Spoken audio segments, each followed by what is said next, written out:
What's up, everyone? It's Matt Mrozik. This will be work in progress number 7 on the quarter scale Samurai Wolverine, and this will be the last work in progress on this build series. Part 6 was over 6 hours long. I was having a hard time uploading it, so I split into 2 parts. But it was a long work in progress, covered a lot of material.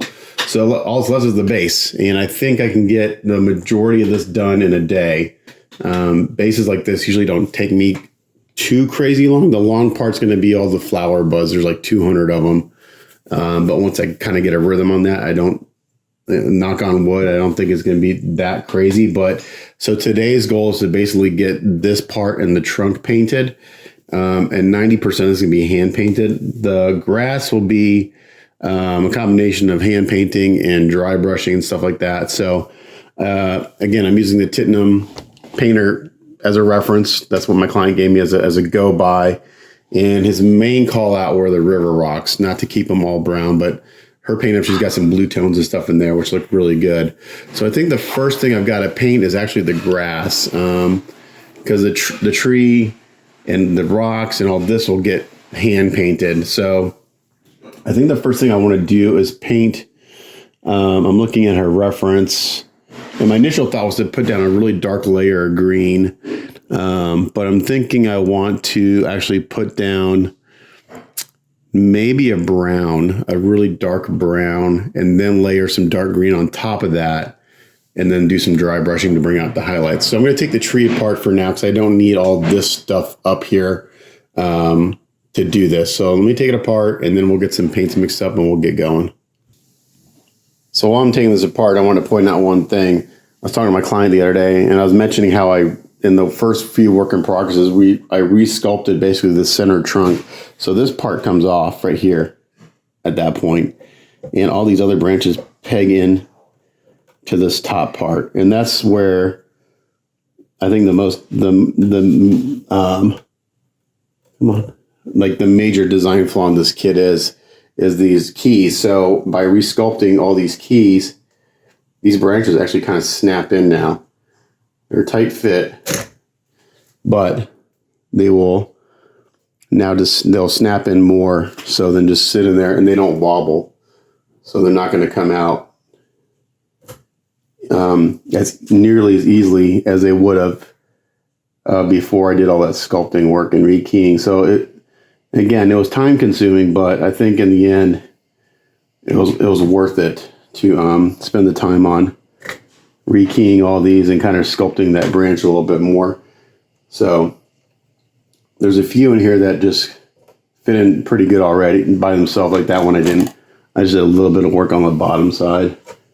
But before, man, these were so loose and wobbly. Like just turning this on a turntable was sketchy.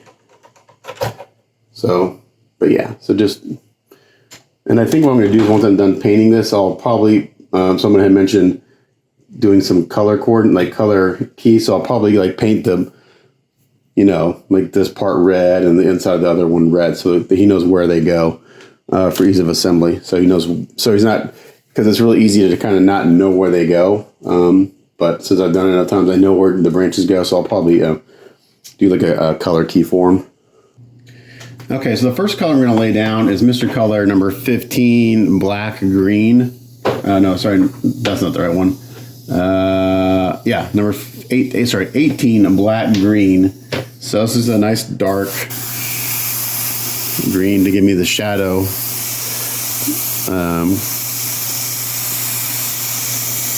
Kind of the dark tones of the green, I think, and then I'll probably end up doing some dry brushing and some washes. And then once I get this done, now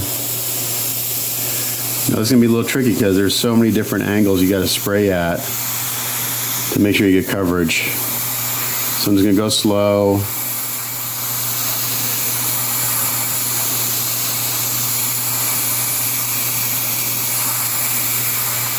And it's okay if I get some overspray on the rocks and stuff. I kind of want that. It'll just help blend it in better.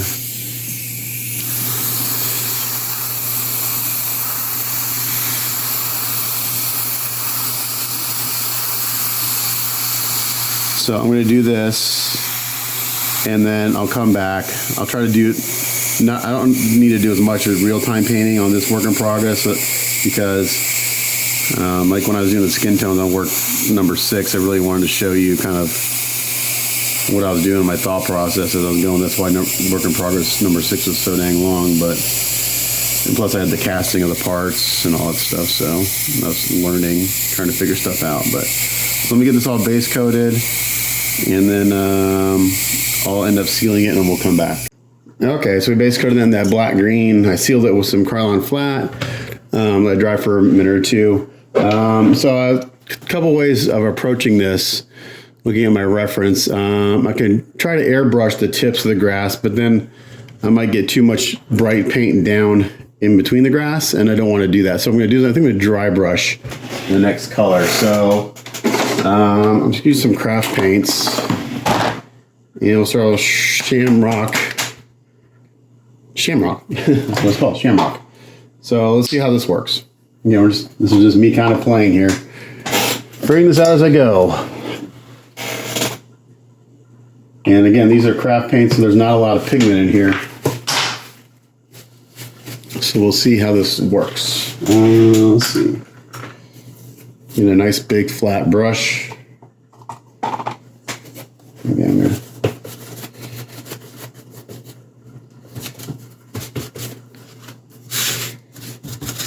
take most of it off, and then we're gonna start. Let's see what this does. This may look completely stupid.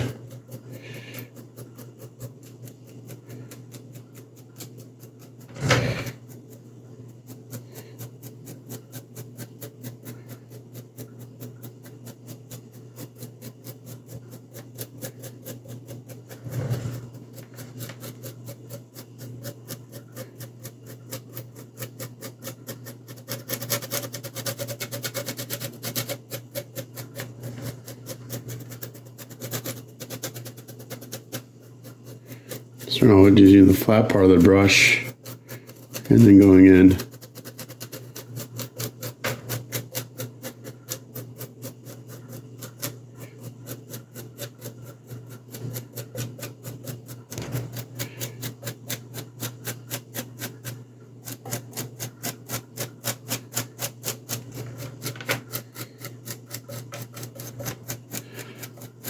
I don't care about getting paint on any other areas right now.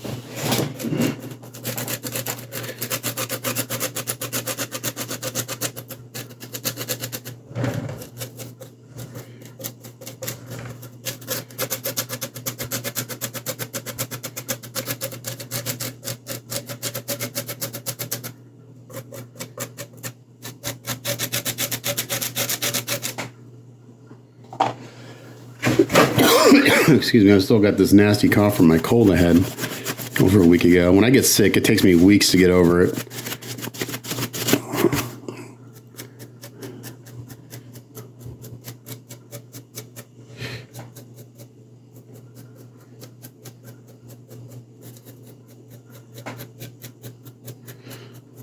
So I'm looking at this, and I'm thinking my base color was a little too dark.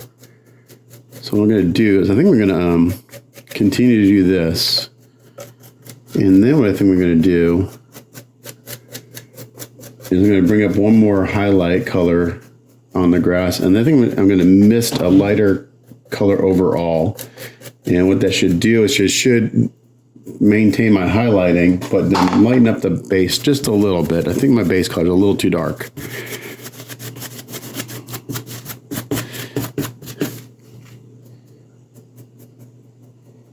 I'd rather start it too dark than too light, so it's easier to lighten it up once I get all this kind of.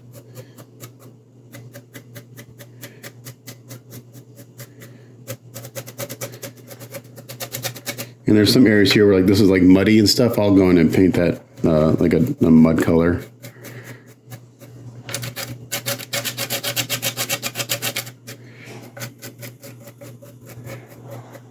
Like right here, some rocks poking up through the grass. I'll cut that in. Right now I just want to get the blades where I want.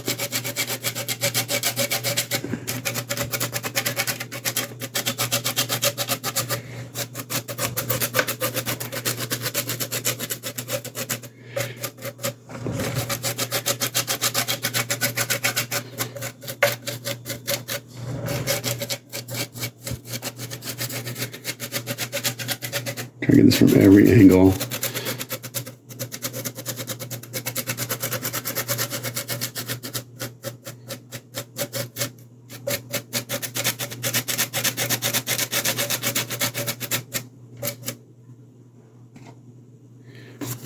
What I'll do is I'll add a little yellow to this green and bring up one more level of highlight. I'll bring it up pretty bright, I think, and then I'll mist on another layer of green, just real light on top of everything. Hopefully that'll brighten up the tips a little bit more, and then brighten up the base color a little bit. Just a little too dark.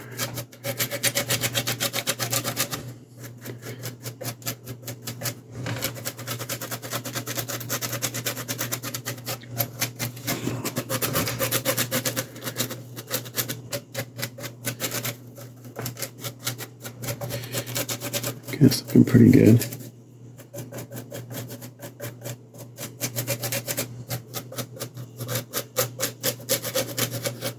I might be able to bring it up just by using the tips and the brush. Let's do this. Let's try this a little bit.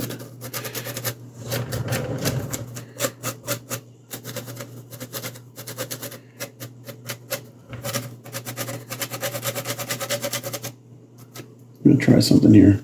So I'm going to take this green, this shamrock, see if we can brighten up the base coat a little bit by using the tips of the bristles.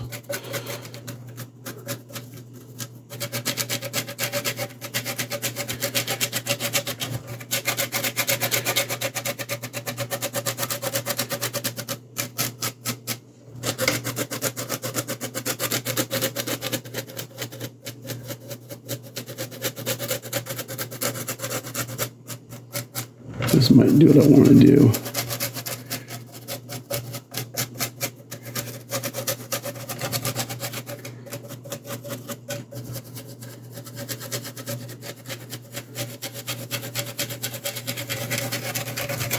So by using the tips of the bristles, they're going in between the blades of grass a little bit. And this might do what I wanted to do without having to airbrush another color on top. So now I'm liking what's kind of happening here.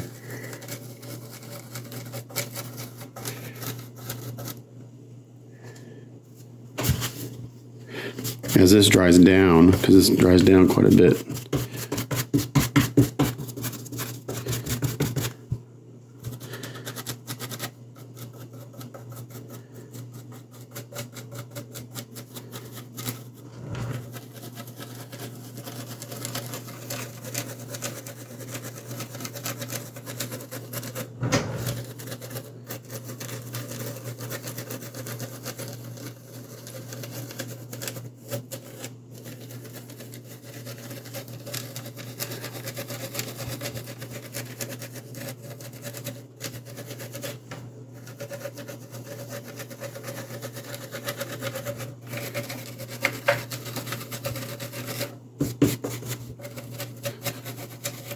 Okay.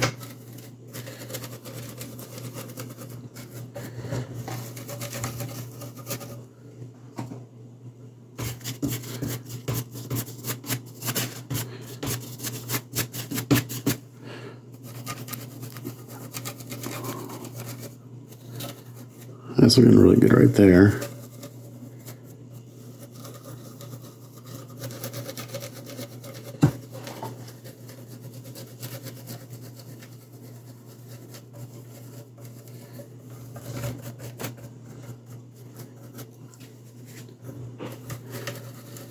Once I get the grass done, I'm going to do this muddy kind of edge, and then we'll do the rocks, and then we'll do the trunk last.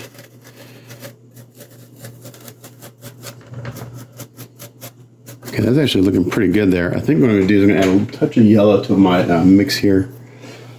Brighten it up one more level.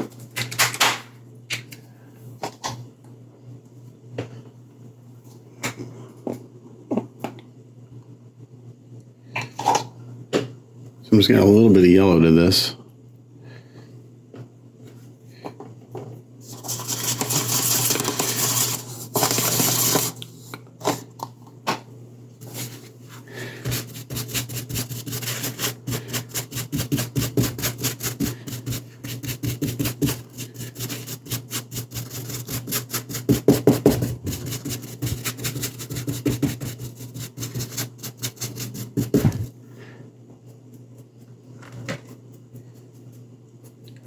kind of use the flat top part of the brush and just at the very tops of the blades of grass.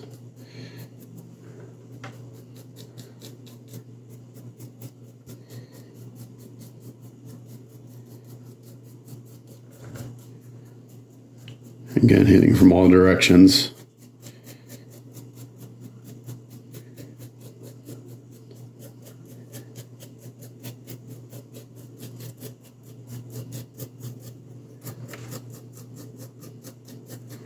And this is actually looking really good. So I think my base coat was just right, actually, by the time I get all this stuff done.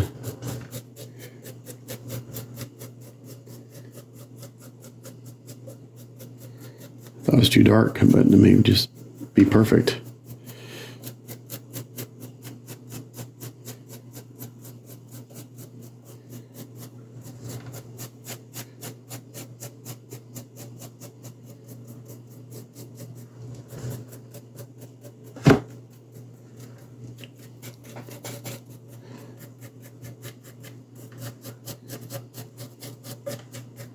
So there's also some undulations here in the base. So there's like a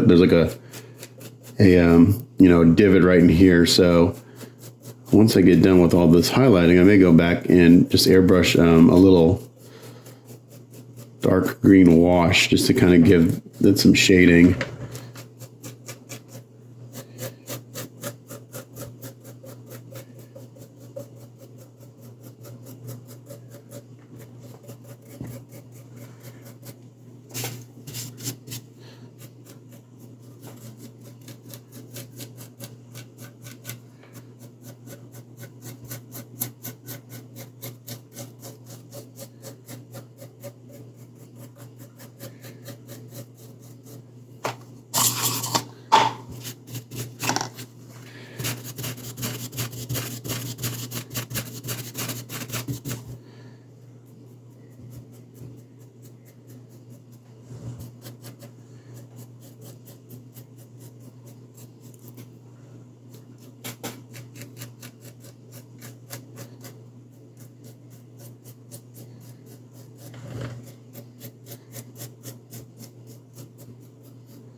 I might go one more level of highlight. Add a little bit more yellow.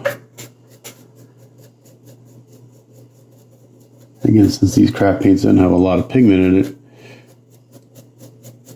it should stay pretty translucent.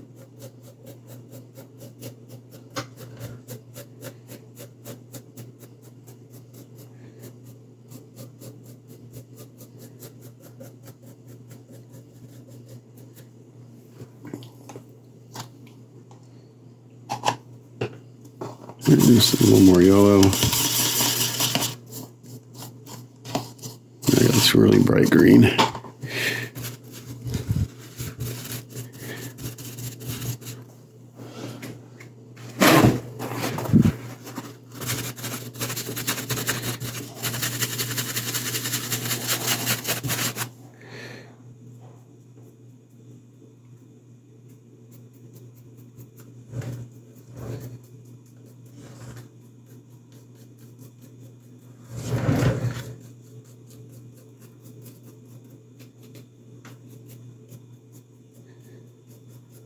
Maybe just do this a little more sporadically on the really tall blades.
I'm just doing this in a few strategic places, really bright highlight just to get some shape to the base.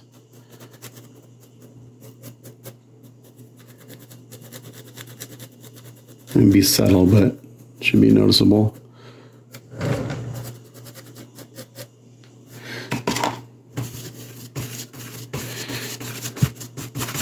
Yeah, I think it's showing up pretty good on camera as far as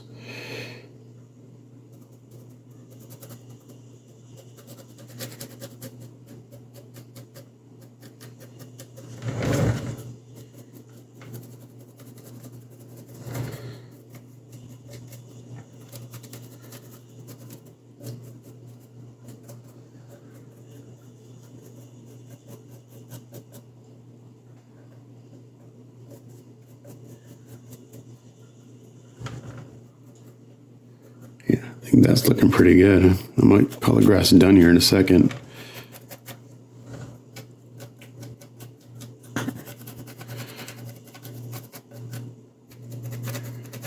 And I got these little areas that are poking out that are kind of rocky areas. And I'll go in there and just selectively add some browns and stuff to those areas. And a couple washes when I do this muddy area.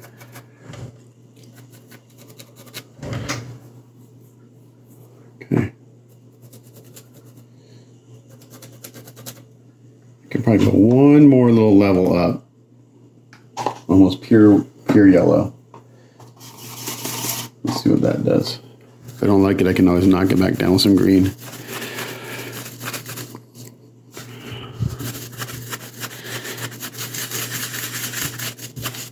So now we're almost pure yellow, just a little bit of green in here.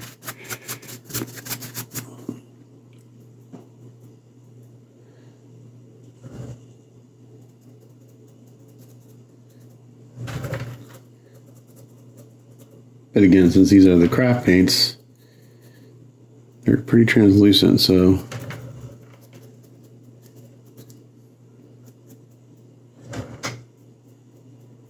oop, I just wiped paint off there. That's not good.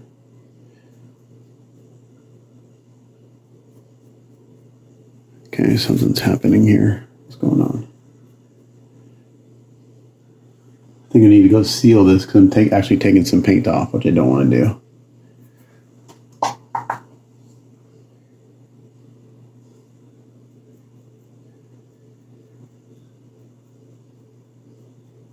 Alright, I'm going to seal this and then I'm going to come back and add one more highlight. Okay, I sealed this and I hit with a hairdryer, so hopefully I won't reactivate the paint that was underneath. That's sometimes that happens if you keep building it up without sealing, you'll reactivate the paint, your previous layers, and you'll start pulling it off. That's what was happening, so I just had to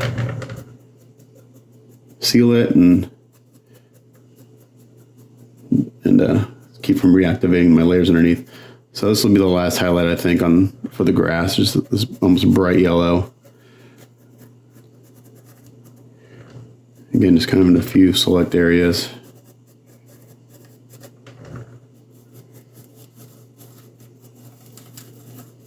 If I kind of twirl my brush like this, it just kind of gets all sides of those blades of grass.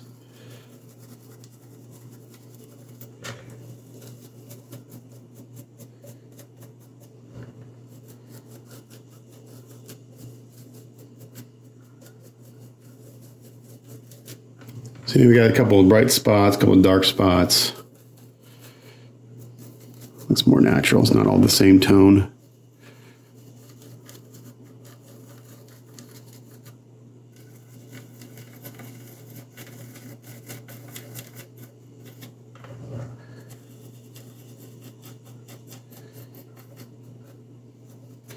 Okay, I think that looks really good.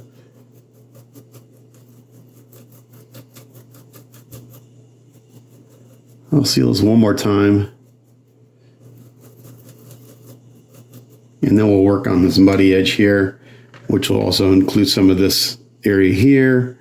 And just kind of these little areas that are kind of poking out in the grass a little bit.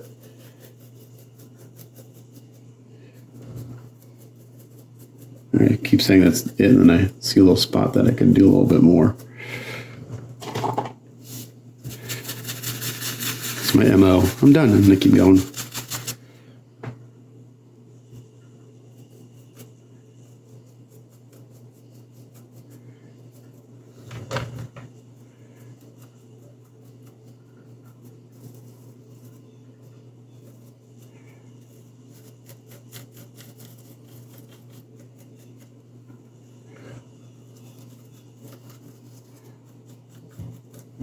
Okay.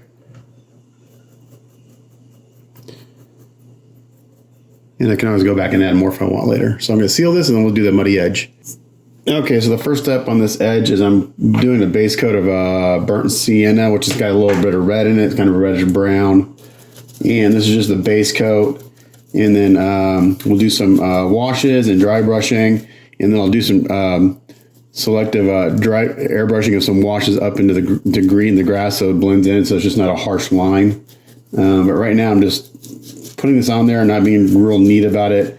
I don't care if it's 100% coverage. I just want this kind of reddish, muddy look to this edge. It's pretty red right now, but we're gonna tone it down with some other browns and stuff once we get a wash on it. But I kind of want an underlying reddish tone to it. It'll just play well with the green grass, and it'll look like I'm assuming it's supposed to be like the edge of a stream bed or something, because you got these river rocks. There's no water on the base, but you've got some river rocks and this really bright green grass. I'm assuming this would be like next to the edge of a stream or a lake or a pond or something. So I'm just gonna pretend that this edge would be a muddy, kind of a wet, muddy edge. So we're gonna get this base coated in this. It'll take a few minutes to dry before I can seal it, because this is the Liquitex heavy body acrylics, and they just take a little while to dry because there's quite a bit of pigment in here. Actually, I probably wasted some paint. Got way too much on my palette, but again, I'm not being super neat about it. I just want to make sure I got pretty good coverage. If I see a little bit of the gray through, I don't care. It just makes it, more tonal variation.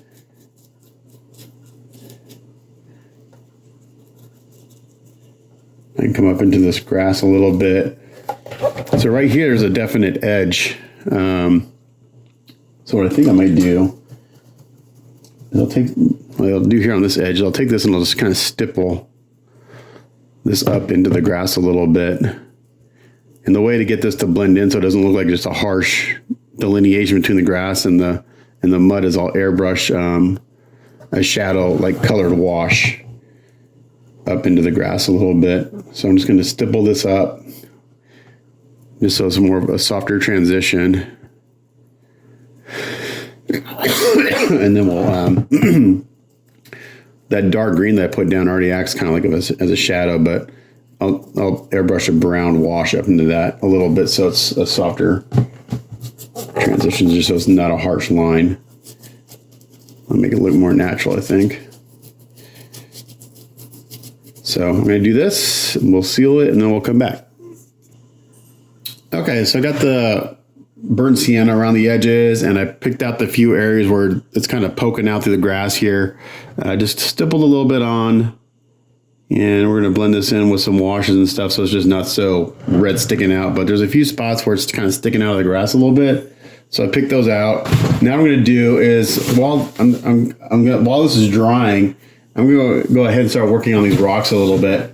And my client was very specific. He wanted some blue undertone to them. So to do that, I'm going to use some Payne's Gray, which is, and I'm just going to mix it in. Oops, shit. It's got paint water all over my clothes. Yay. Those are ruined now. I'm going to pause and fix my mistake. Okay, I'm back after making a mess. So I'm just going to use the same brush that I used for putting on the burnt sienna. And I'm just mixing this in a cup over here. Payne's Gray's got a blue tint to it. So I'm going to start up dark, and I'm going to start just kind of stippling this on. Now they're not going to be this color, but we're going to kind of start this direction.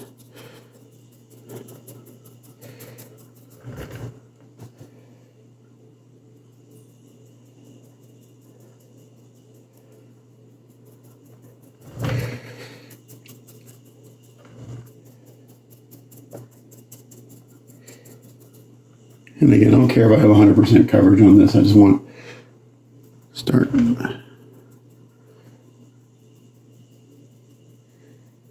getting some tone on these rocks.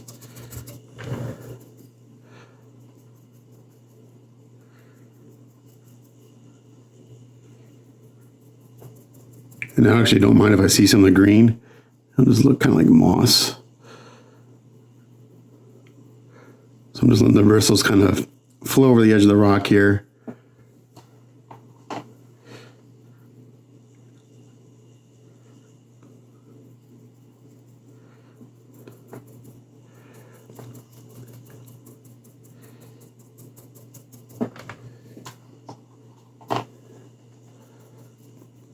So I kind of like to get them all starting the same point, and then I dry brush highlights, and then I go in with washes and shift the colors so it isn't all the same color.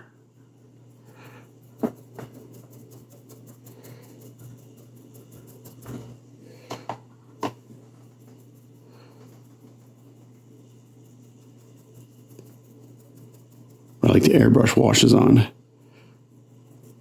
lot of times.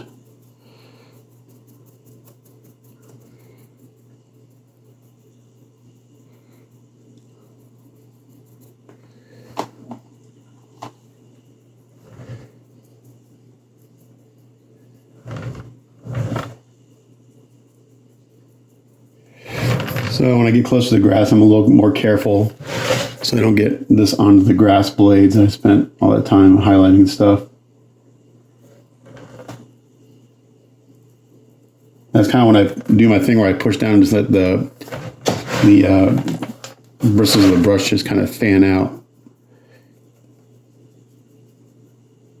Stopping where I want to stop the color.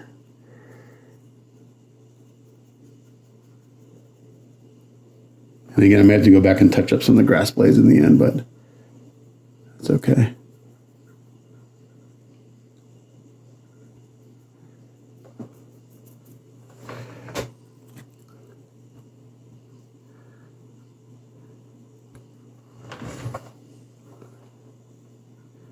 All right, so I'm going to continue to do this, and then we'll let it dry, we'll seal it, and we'll come back and do some washes and stuff. Okay, so now what I'm doing, I got the Payne's Gray kind of stippled on everything, and in the process, I got some of it on this muddy area. So what I'm doing, I'm just taking the same brush that's got Payne's Gray on it, and I'm mixing it in with the burnt sienna, and I'm getting this kind of nice reddish, dark mud color. So I got this nice brown, dark color, and what I'm doing is I'm starting to blend in some of these edges. So like right here where this muddy area meets the rock, I'm just kind of stippling this in and blending this in between the rocks here. I'm bringing this down, and I'm going to bring this kind of dark mud up into the brighter areas. So this is going to start establishing some of these shadows and blending in some of these areas. It's just not so stark, particularly where the rock meets the mud and such. So just like this, really in between the rocks more than anything.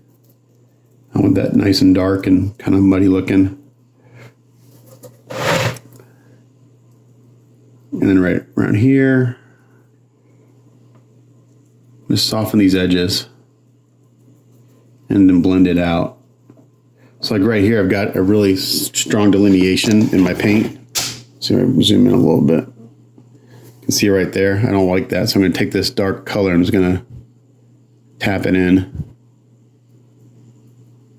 and blend that up. So now it's a much more natural look. Same around here.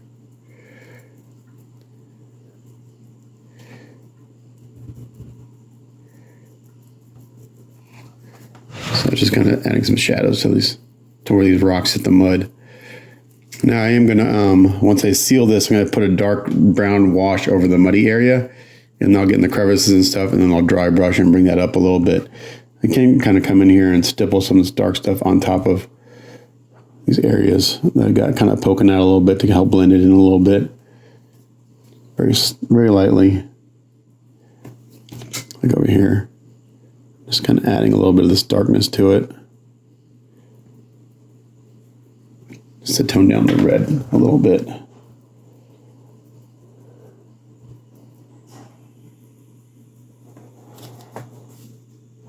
Like around here where the foot kind of comes in, we can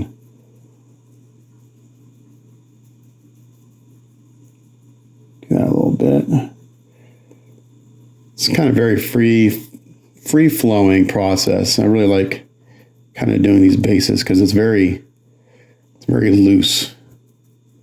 I don't have to mask anything. Okay, so that's looking pretty good. I gotta let this dry for, I don't know, 10, 15 minutes before I can seal it. These rocks over here are good and dry enough to seal, but see how shiny? We're gonna actually make them kind of shiny in the end to look kind of damp. But I can take some of this Payne's Gray, mix it in with this burnt sienna, and kind of get a nice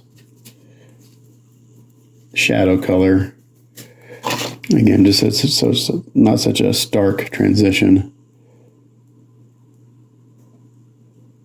But no, it'll be easier to achieve this with some airbrushing and washes and stuff up into the grass, but it doesn't hurt to do just a little bit here and there.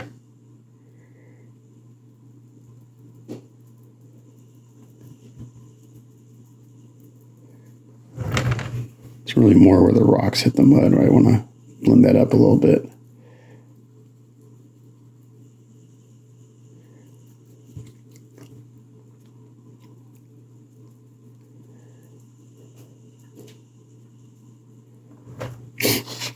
Down in this area here too.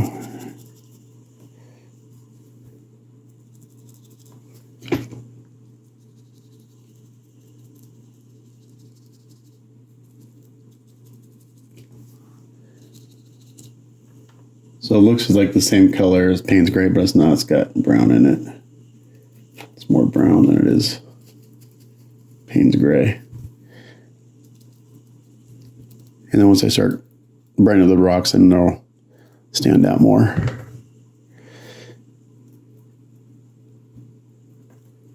But I just kind of add a little tonal variation.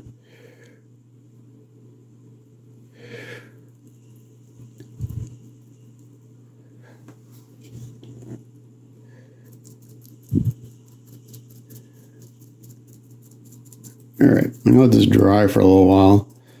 Then I'm gonna seal it. And then we'll do a wash on the muddy area. Okay, so I sealed that, and now I've got in my cup, I got some raw umber. Where is it? Raw umber. Golden raw umber. And this is a kind of a brownish. It's got a little bit of a green undertone. So this is what we're going to put on here for a wash. And I've got it a little thicker than a wash, so we're going to just kind of slather it in there.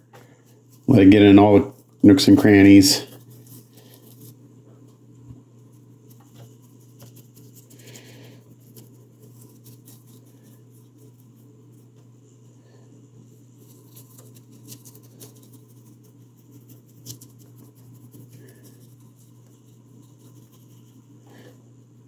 Bring it up into this grassy area a little bit, up on the rocks a little bit.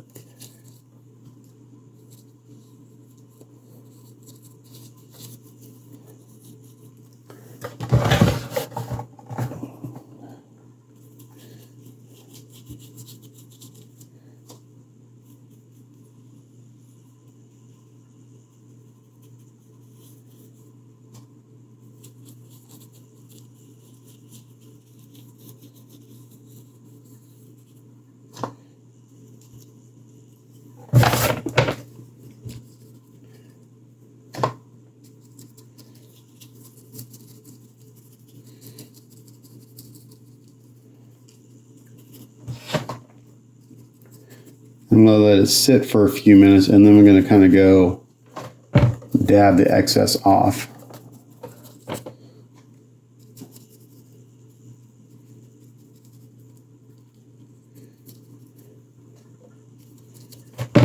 I want this to get in all the nooks and crannies everywhere.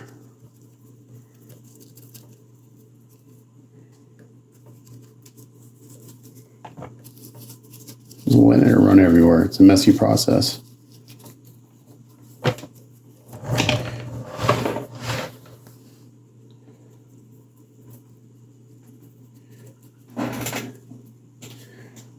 And we're going to go between the rocks.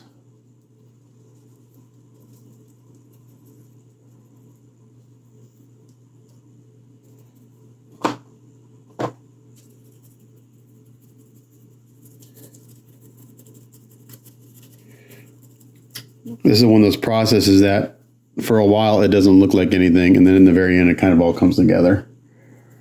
So you kind of have to plan, you have to kind of anticipate ahead as you're working on it. It's like, oh, this doesn't look like anything. But you're just constantly tightening it up. Start off real loose, and then every step you tighten it up a little bit more. Tightening up the details and such. And it's usually the very last step, like, oh, there it goes. It all looks good. So my reference, this edge is very poop brown color. So I'm adding a little more red to it than the reference color, just so it kind of plays better against the green of the grass. And my grass is a little brighter, a little more vibrant. So again, I'm just using the Tint Paint Up as a guide and kind of doing my own little thing to it. Excuse me.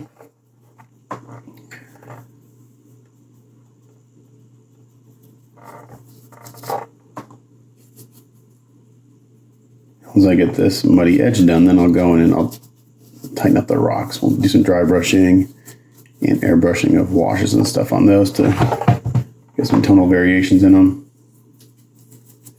But I kind of want to get this muddy edge done first.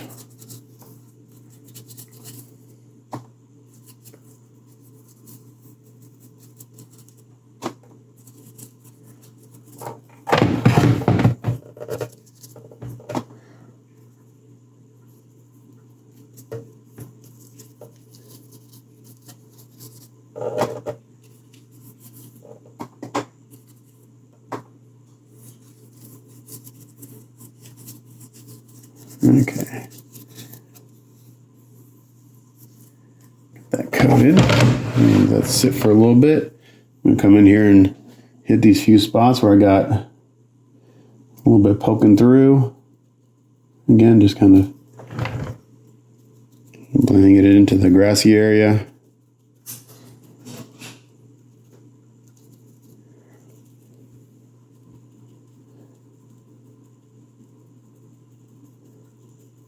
Kind of dirty. Some dirt coming up in there, in that area. And I like to stipple because it just gives it a softer edge. Okay. So I can sit here and I can just kind of work this too. I can play with it. I come in here with a paper towel and blot some of the excess off.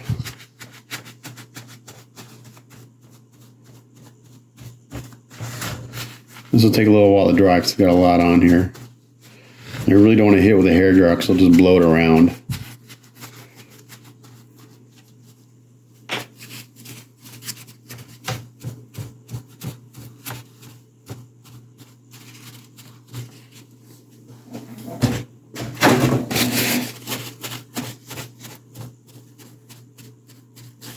I think after I'm done with this step,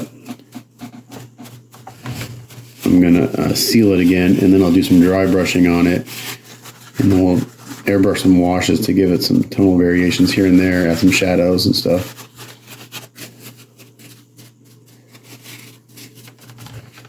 All right, so we're going to do this, in the blot.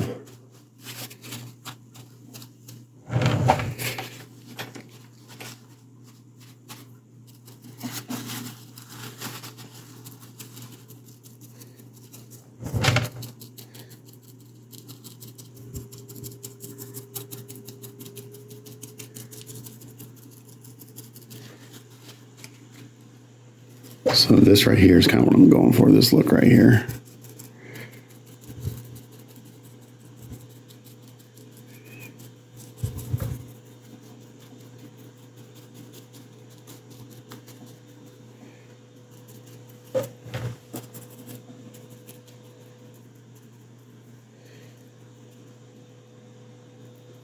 All right, so we can continue doing this, working this, and then we'll seal it and we'll come back.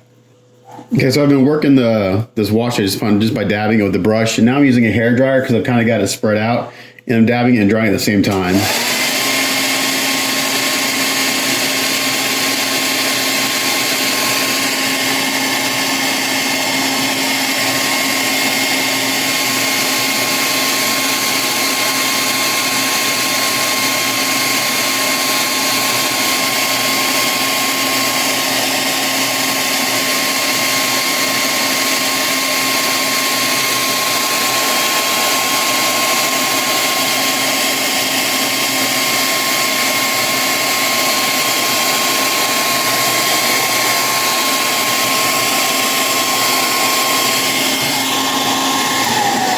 So it's just kind of speeding up the drying process, and it's just adding a little more texture and tonal variation to everything. So I'll be able to seal this quicker than I thought.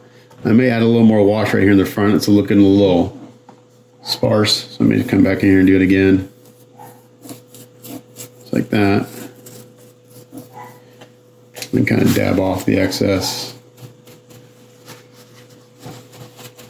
And then hair dryer and brush again.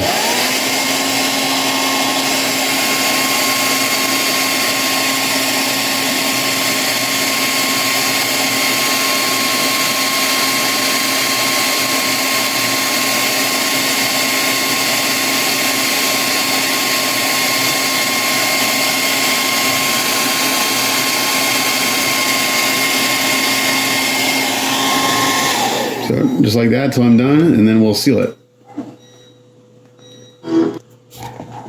Okay, so now what I'm doing is I'm taking some of this Vallejo dark yellow wash and just kind of airbrushing it on here a little bit. Kind of blending it up into the grass. So I use greens and yellows to do the grass. It's a good transition color. And it's super subtle, so you can just build it up. I'm just kind of letting it fan up onto the rocks a little bit too.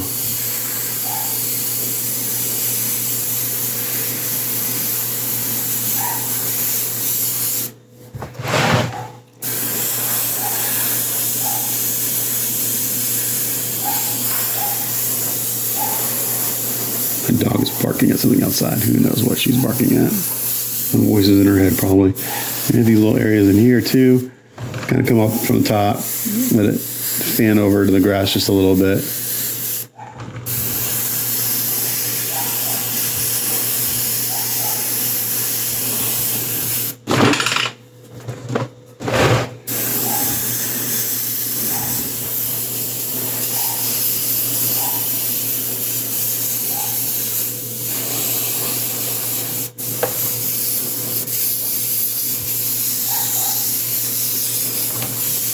I'm real loose when I do this kind of thing. I'm just kind of feeling it out.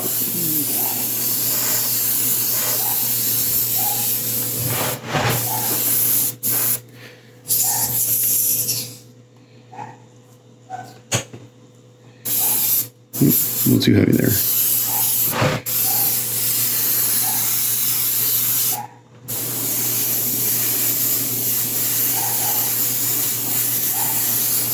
Kind of hit some of the shadows a little bit. I'm just going to start airbrushing washes on. Kind of break up some of those tones.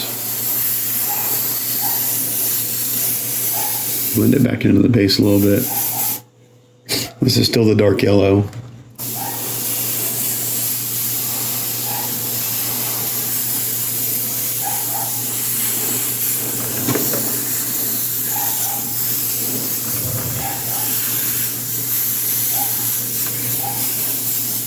I can even hit a little bit of the base in here, add some shadows.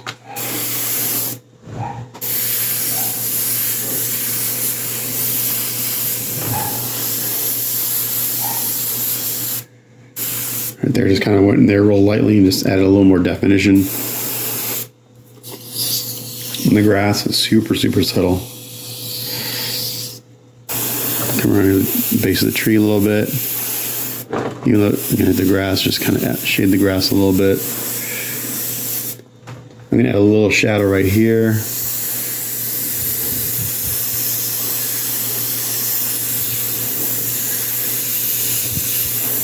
Just like that.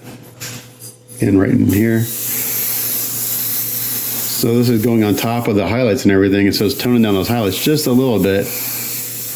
And just gives some more shading to the base.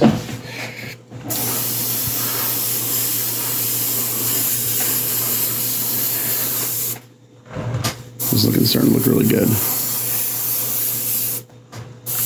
Okay, I'm going to do an overall on the bottom part here. I want to tone down this red just a little bit.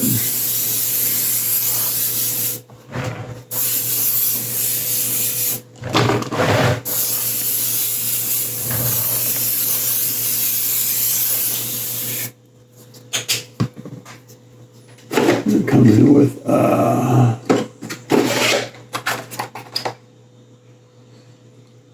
let's see what I'm doing. Add some more wash.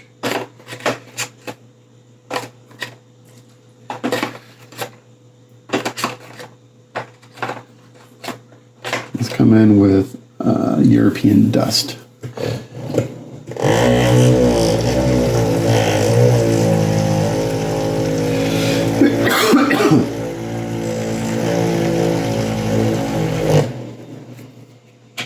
It's a little brighter tone.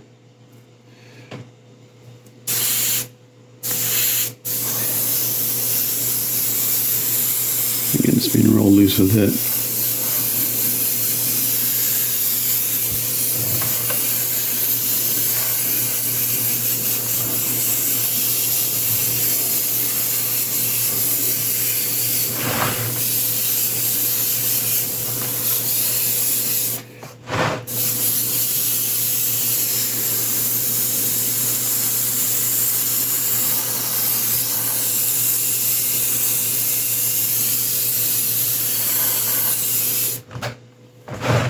So this is European dust. It's kind of a light brown, light tan.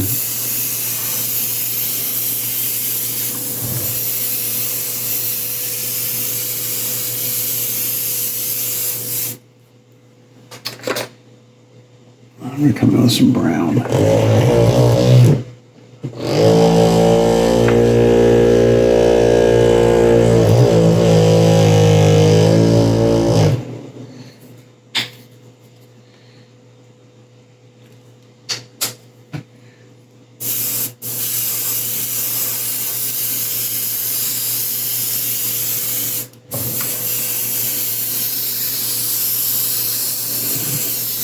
There's a little bit of brown mixed in that terracotta. Just kind of blend it in, and then I'm getting pretty close to where I want to be before I do the dry brushing.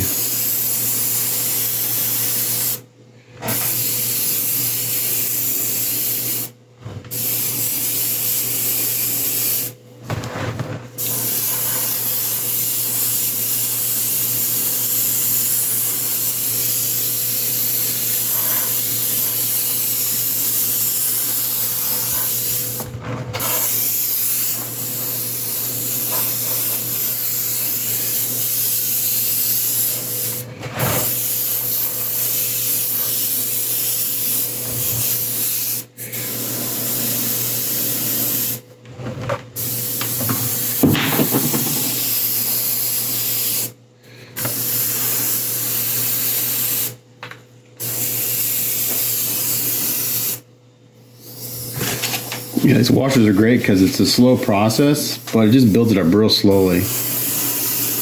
I'm actually going to add a touch of blue to this, I think. Actually, no, I'm going to add a little bit of green. So I'm going to add a little bit of dark green to this mix.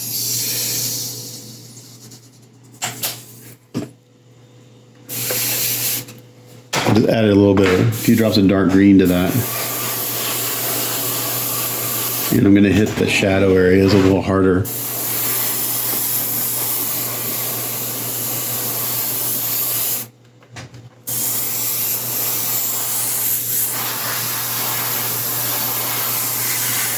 And I can also, again, blend this back into the grass as I got some green in there.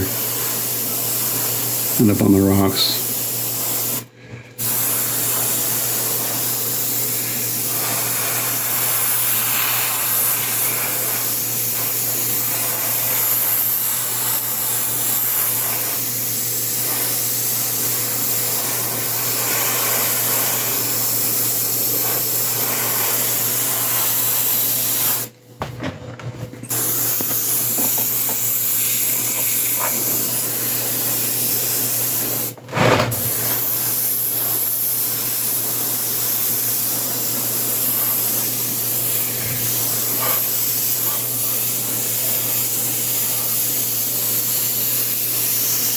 I'm going to let that fan up into the grass a little bit. Just give it a smoother transition up into this transition line right here, so it's just not a harsh line of paint. That's why I'm backed up so much in the camera so you guys can see kind of what's going on.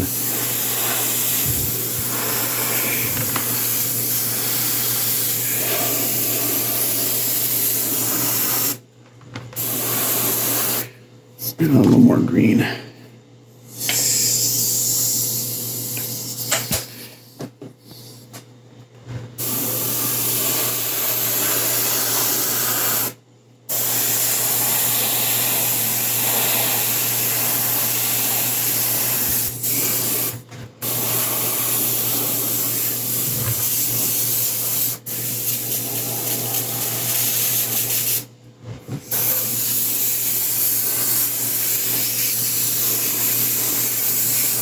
It seems like I'm putting a lot on, but that's not. It's super, super thin.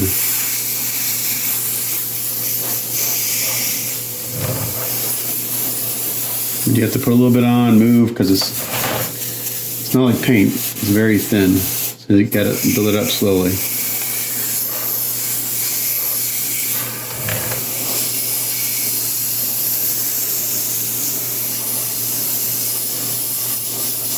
Okay, that's looking pretty good.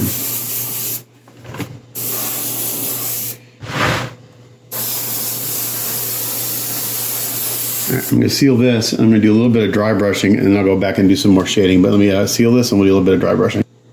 Okay, so I kind of got this muddy color mixed up in my cup, and I'm just really lightly just kind of dry brushing this on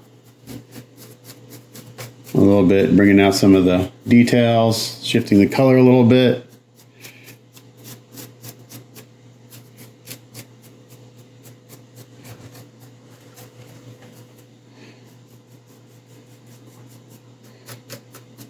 I'm just kind of going top down.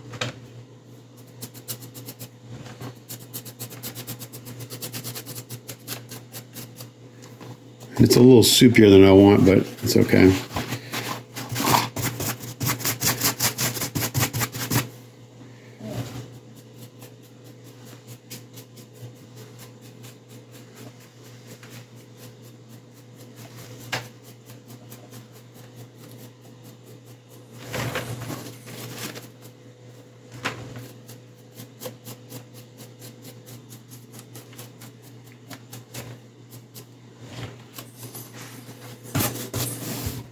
I can come in and just do this a little bit.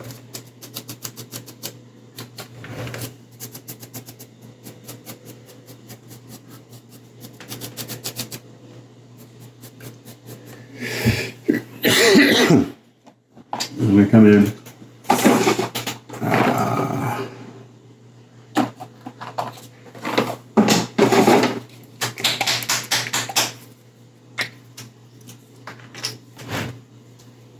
Add a little more kind of light tan of this mix. So just added some more tan. I'm going to brighten it up just a little bit. I think I got this.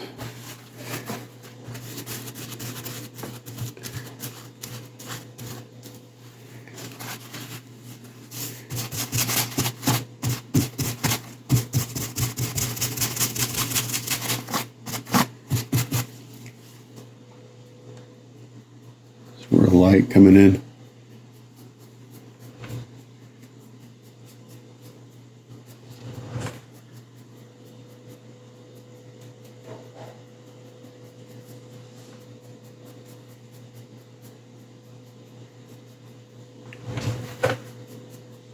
So again, when you watch my work in progress before, it's a lot of back and forth, bringing it up, bringing it down, bringing it up, bringing it down.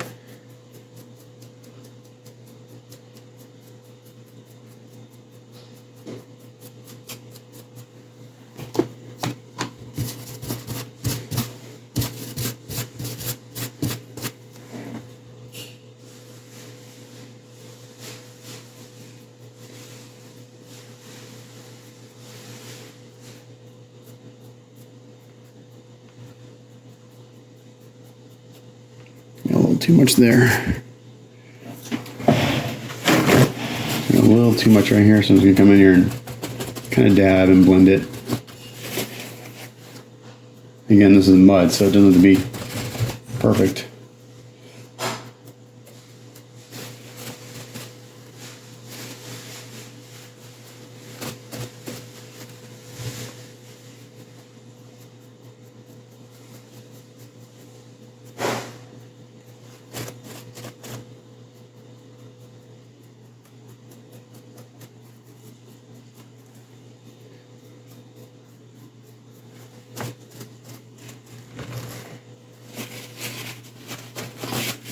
can see right here how it dried down. It's like dried down perfectly. Exactly what we're going for.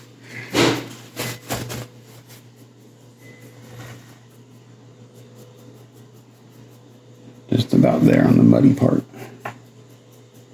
And then we can do the rocks.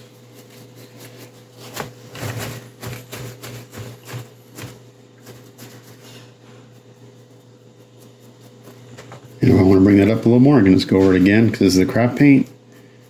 You know, every time I do it, it just kind of intensifies a little more, and it always dries down, so you gotta anticipate that.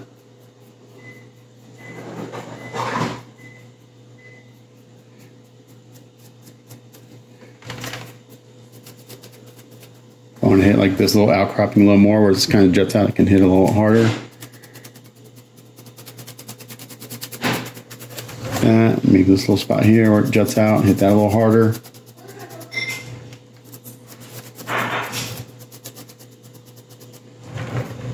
Maybe right over here, hit this a little harder. This edge.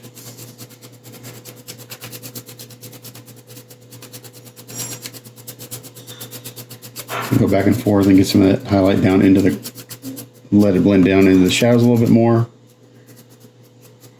So if I go this way, or parallel with it, those bristles get down in the shadows a little bit. It just kind of helps blend it in a little bit.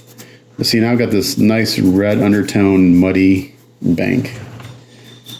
So it's just not brown, it's got a nice red undertone to it.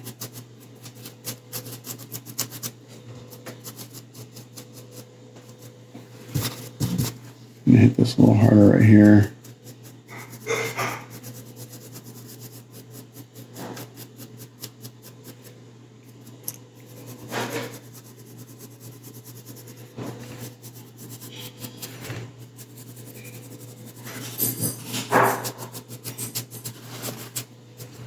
Okay, that's looking pretty damn good, I think. So now what I'm gonna do is I'm gonna go back in with some of my wash, this green wash. I'm not even seal it yet. I'm just gonna kind of come in here and hit the shadows a little bit.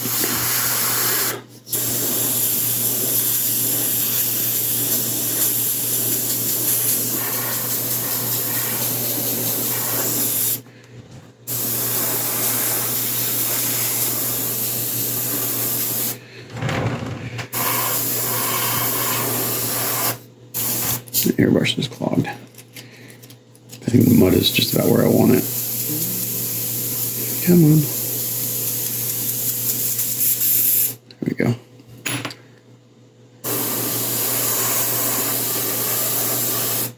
This was that kind of little mossy look to it, to some of the shadow areas.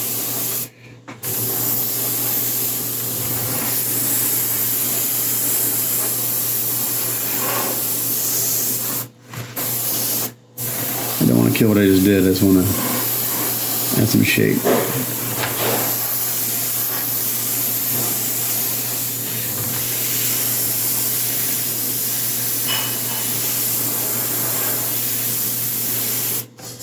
Okay, I think that's looking pretty good.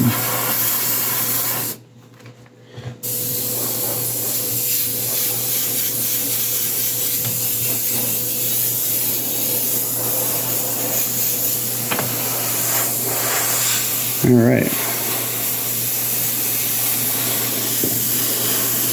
Pretty happy with how that's looking. It's really bright in my camera. The camera tends to overexpose, but in person it looks pretty good. All right, I'm gonna go in and do the rocks, seal this, and then we'll work on the rocks. Okay, so for the rocks, I got these base coat in that Payne's Gray, which has a blue undertone. Now I'm gonna go start stippling on this Morning Mist color, which has got a little bit of purple in it. And again, the rocks are gonna be pretty much the same tone and color at first, but then we're gonna go in with washes and airbrush and do some shading and stuff. So right now I just wanna get some more texture in these rocks. So I like to stipple, because it just adds, you know, some pattern to it. And it just naturally kind of shades the rock down in the crevices.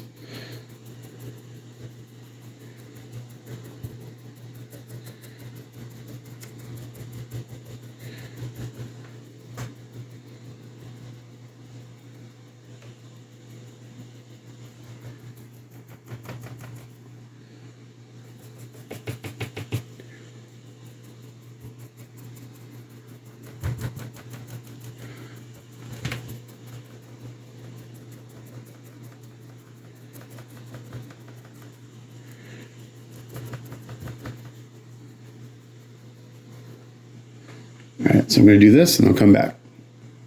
Okay, so we got all those rocks kind of stippled with that morning mist color. And now we're going to start changing the colors of these a little bit so they're not all the same. So I'm going to start off with my dark green wash that I have in here. And we're going to hit this rock a little bit.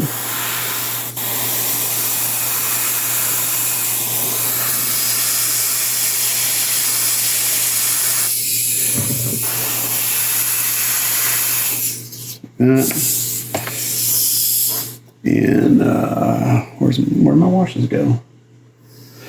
Excuse me. Oh, here they are. Let's go in with a blue gray.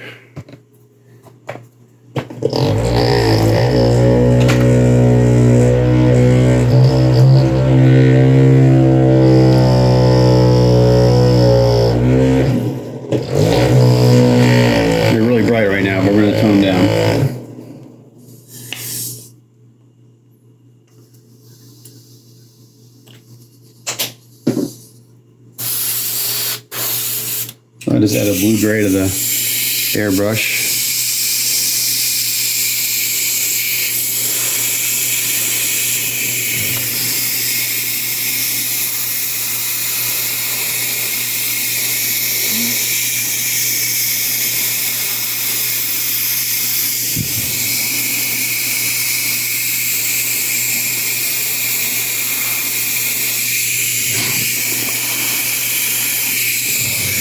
I'll have to go back and touch up the shadows around the, in the mud a little bit, but that's okay.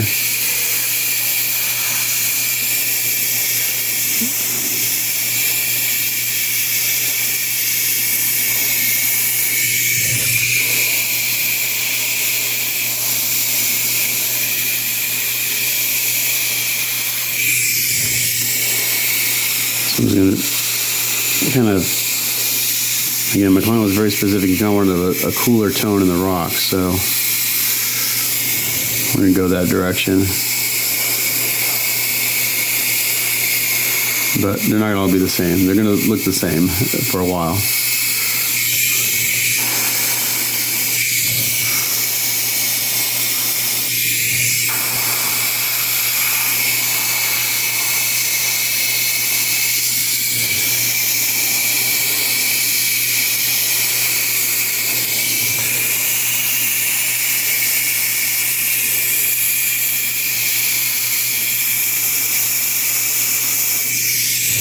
A little heavy on that one, that's okay.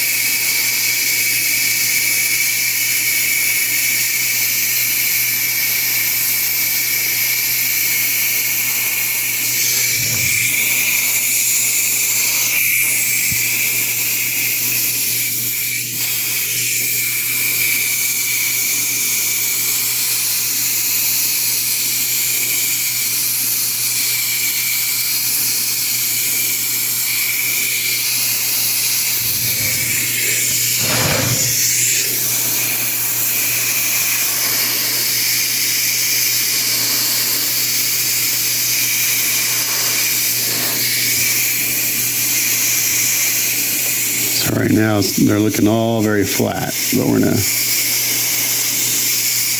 change that here in a minute.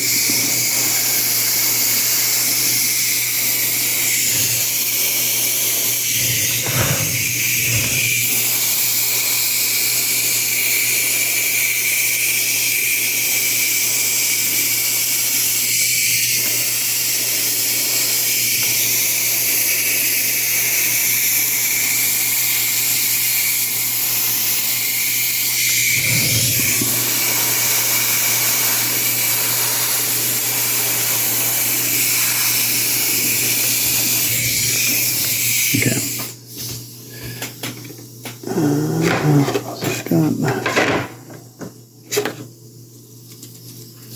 I'm almost out of black. I really need more black wash. Adding a little bit of black to this so I get a darker blue.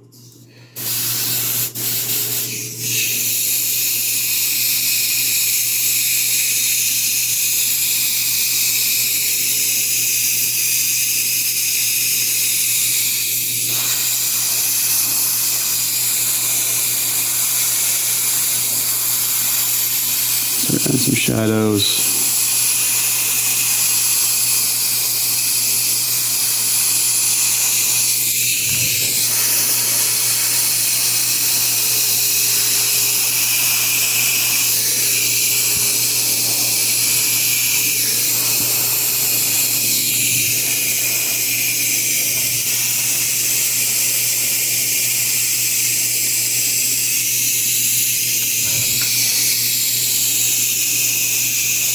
Oh, we need to turn my air compressor. It's dying.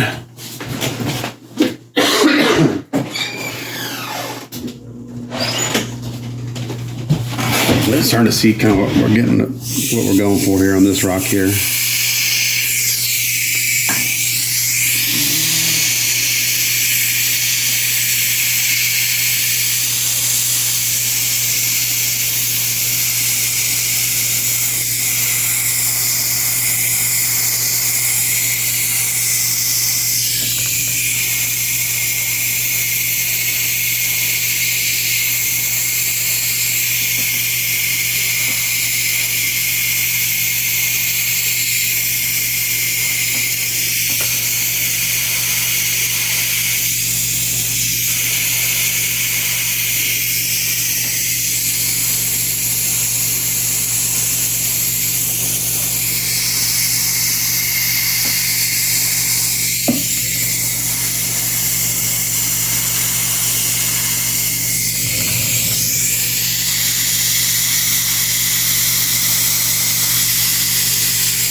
Getting there. Slowly building it up.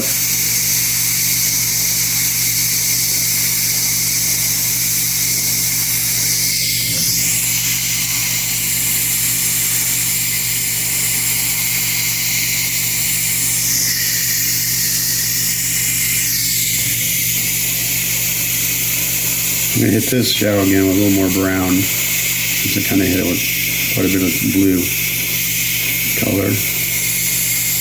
For now, it's going to go in. Get some separation between the rocks.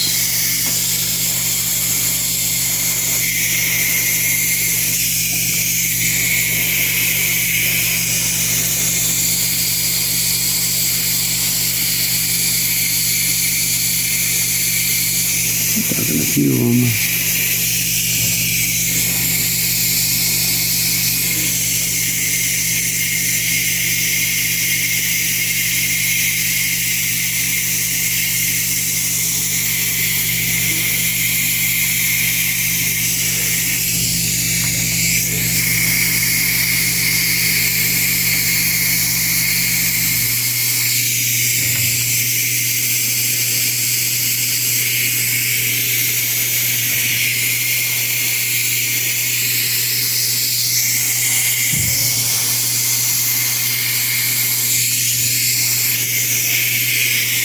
Yeah, it's starting to look like something. Let's see. What else we got in here? Add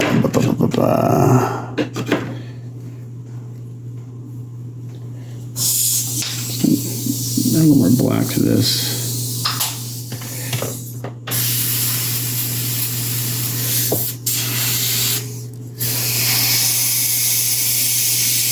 So I dumped out my previous wash and just added some straight black.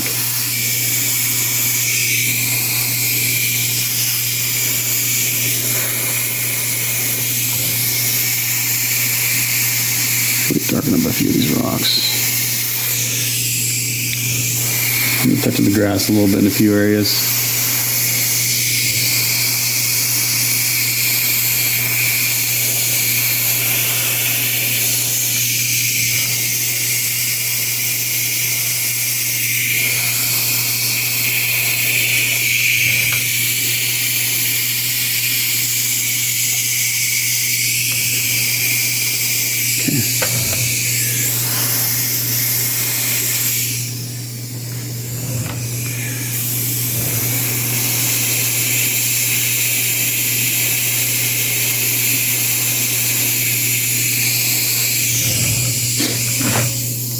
Now I'm going to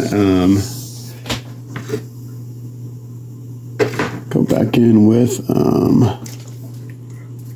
dark brown. So I'm just keep the black in here. I'm going to add some of this oiled earth to this and go back in between the rocks and the mud and stuff.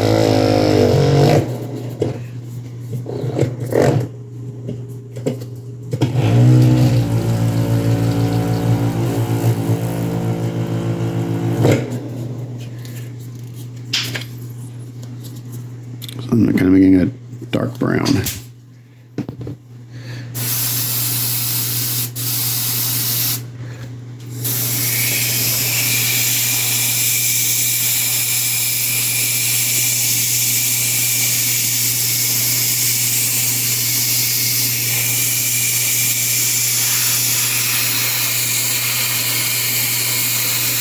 Yeah, I'm going to have to touch some of this up a little bit. Not the end of the world, but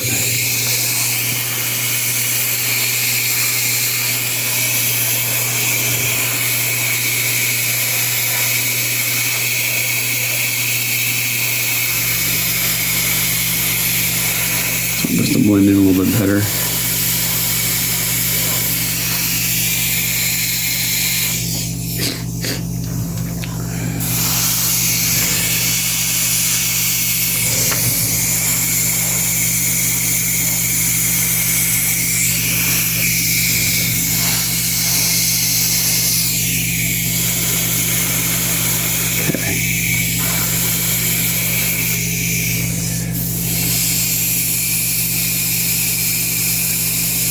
Some of these rocks a little bit, shift the color a little bit, so they're all the same.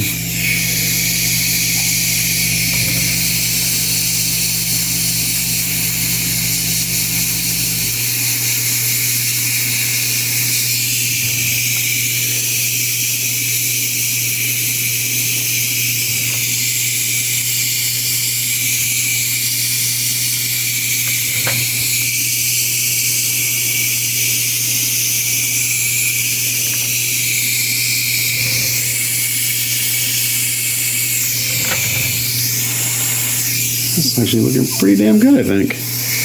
Not bad for a Pollock.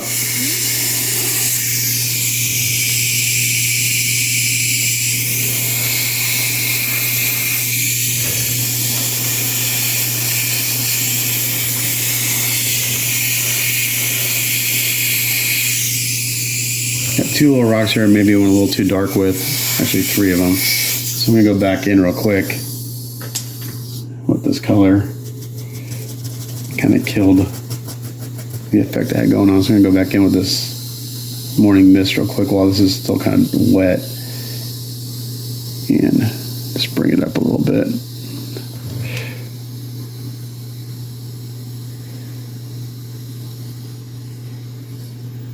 I just kind of blended it in a little bit too much. So we can just go in there while this wash is wet and just kind of do this, and it'll brighten them up a little bit.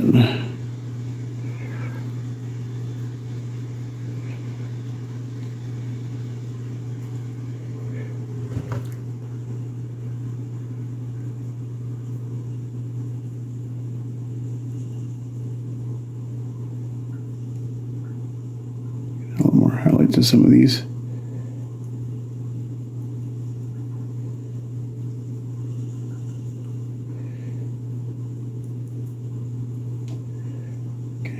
Looking pretty good. I'm just gonna go ahead and knock that down just a hair.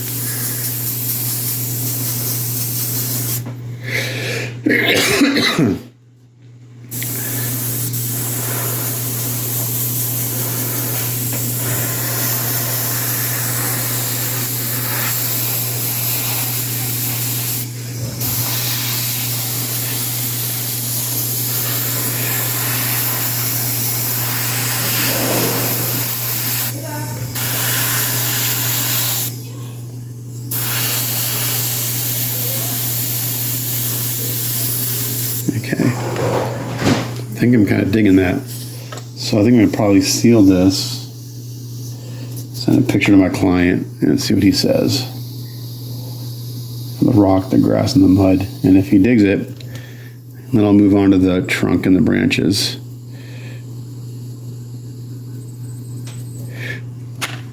But my initial gut feeling right now is I want to go in with a little yellow on some of these rocks. So I'm going to add a touch of yellow.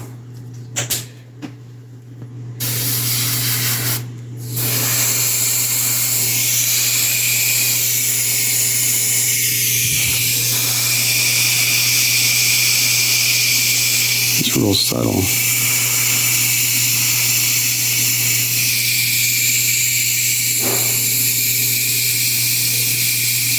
I'm going to break this up a little bit.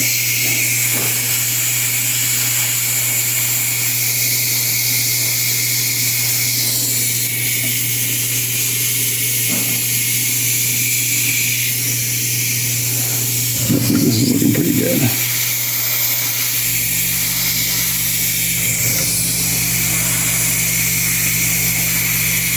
And I'm gonna, I'll do the rocks and the mud in a satin finish probably.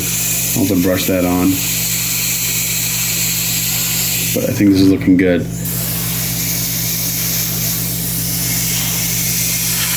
So I'm gonna seal this, send a picture of my client, and see what he said. Okay, so I spent the last 45 minutes or so. I did a quick silly putty and masking of the base. And I base coated the trunk and all the branches in this Rust-Oleum American Accents espresso. This will take a little while to dry. It's a satin finish and I've got it on pretty heavy. So I got that there. We've got all the branches kind of drying over here on some Halloween decoration boxes. So I'm gonna let those dry. In the meantime, I'm gonna get cleaned up and I'm gonna start putting all the cherry blossoms on clips to start getting those ready to paint. Okay, so I got the trunk and the branches base coated in that espresso. I've got the hundreds of cherry blossom buds on sticks over there getting ready to paint. So what I'm going to do now is I'm going to do a dark wash on the trunk and the branches. And then we're going to do some dry brushing and hopefully that will get me where I want to go with the trunk and the branches. So I'm going to mix up some black craft paint.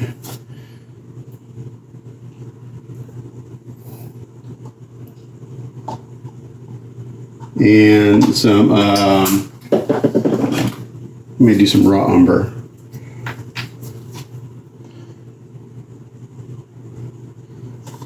Okay.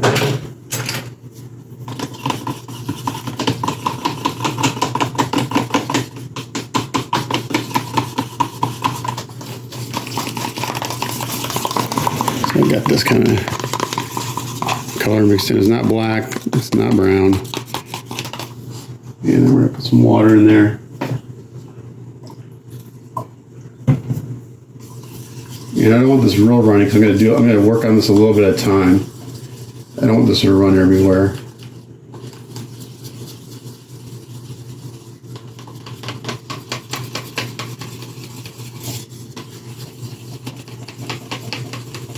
So I'm making it a little thicker than I normally would.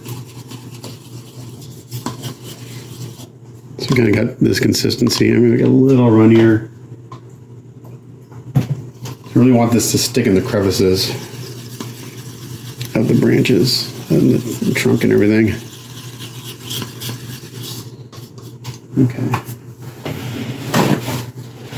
There we go. I'm just gonna get one of my crappy rags I use for this kind of thing. And I'll show you a little bit on the base of the trunk here. Come on. I'm gonna bring my exposure closer to where it is. Okay, so we're gonna take some of this on the brush and put it on.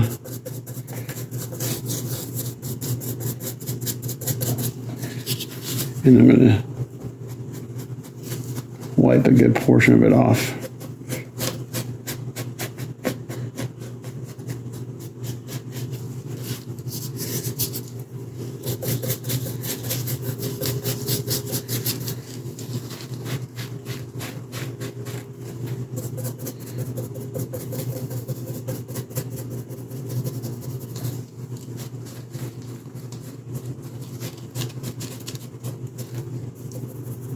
Again, that espresso base coat just to kind of give the tree a warm undertone. I'm looking at cherry blossom trees and their bark is actually pretty dark.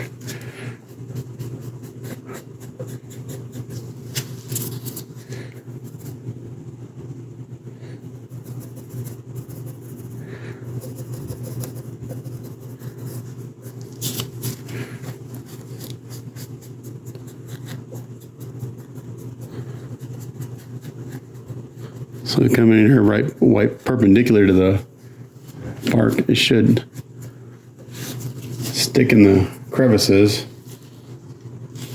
more than this top part.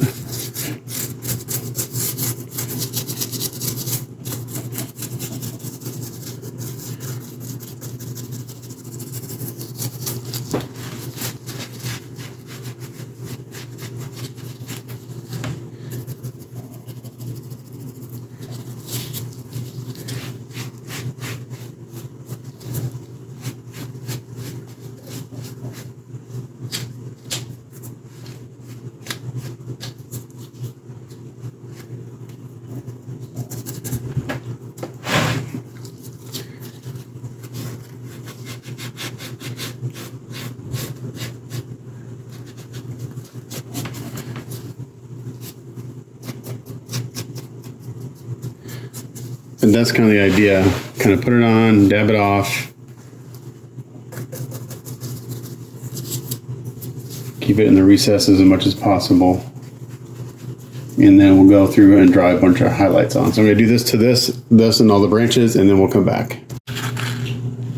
Okay, so we got this, got that kind of wash put on, sealed it, get my exposure down. And now we're going to start adding some highlights. So I've got this kind of, I added some raw sienna and some of this morning mist together. And it kind of got this color right here. We're going to see how this looks. I'm going to take most of it off my brush. And we're going to start putting this on.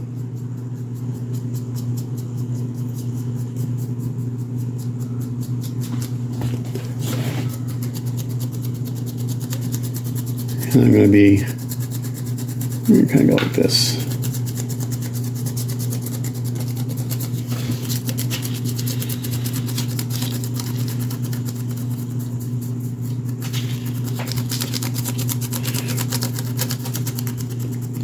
Kind of looking at my reference. The reference tree is a little bit brighter than what I got going on, but I think I like the slightly darker better. I got a hair right there. I got to get rid of that.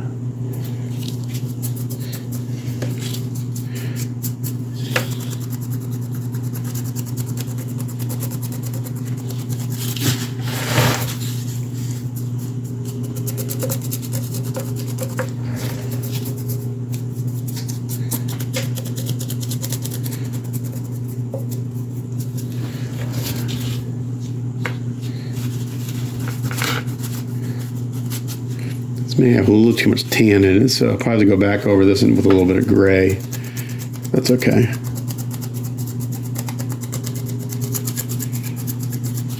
I'm just going to take a couple rounds of dry brushing on this.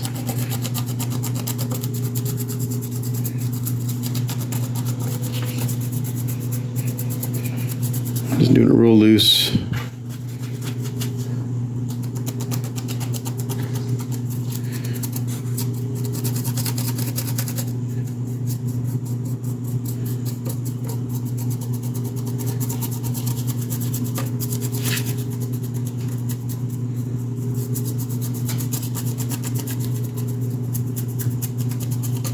So I'm going to continue doing this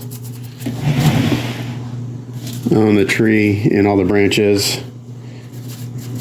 And then we're going to come back and do another round of dry brushing, probably with just a little bit of gray, just to knock this tan down a little bit, because it's a little too tan, but I think it's a good undertone. So I'll do that, and then we'll come back. Okay, so I did that dry brushing, and it's got a little too much tan in it, so I put the tree together to make sure it all kind of matches. And now I'm going in and I'm going to airbrush on some of these washes. So right now I got a dark brown in here, and I got it all together just so I can kind of mist it on, and it doesn't have to be all the exact same. I want it to be a little inconsistent, but this way it'll match. And I got the stump over here to the side. I'm going to start airbrushing on some of these washes to kind of tone this down a little bit. It's a little too bright on the highlight, and it's not the end of the world. I can just bury it underneath some of these washes. Trick is I gotta be careful when I turn this thing around, because I can't bring it any closer to the edge of my bench because it wants to fall over. But I can't turn it all the way around because then it hits the my tools and stuff.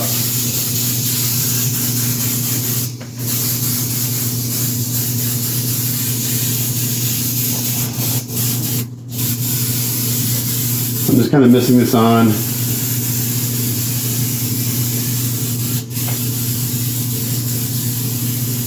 And this is helping a lot already.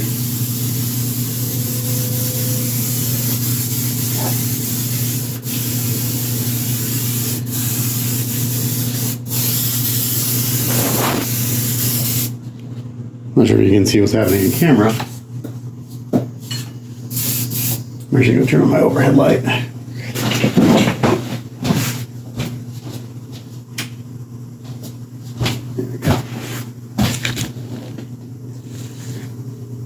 think we just got this kind of pushing out of that one now. Let's see what else I got.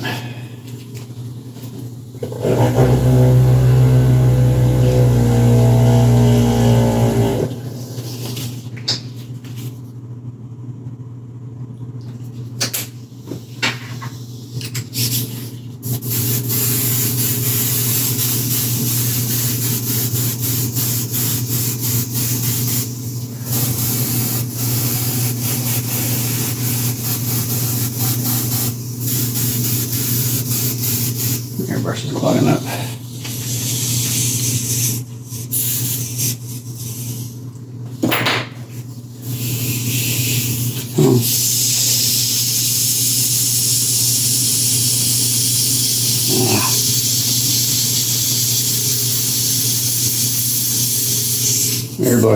Airbrush was clogging up. I meant to switch airbrushes. This one needs a cleaning. So let's switch airbrushes real quick.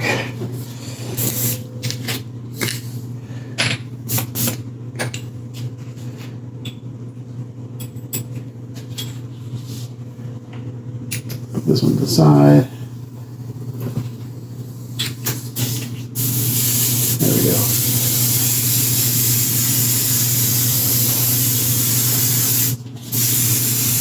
I can go in here and I can do some shading too.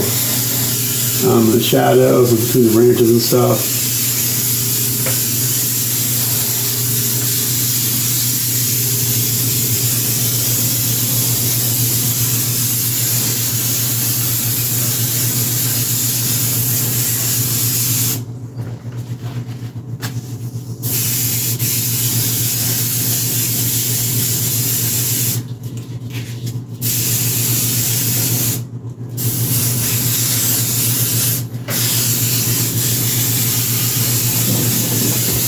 But you kind of have to have this together so you make sure all the branches match and everything. And you can go in there and do the shading and stuff.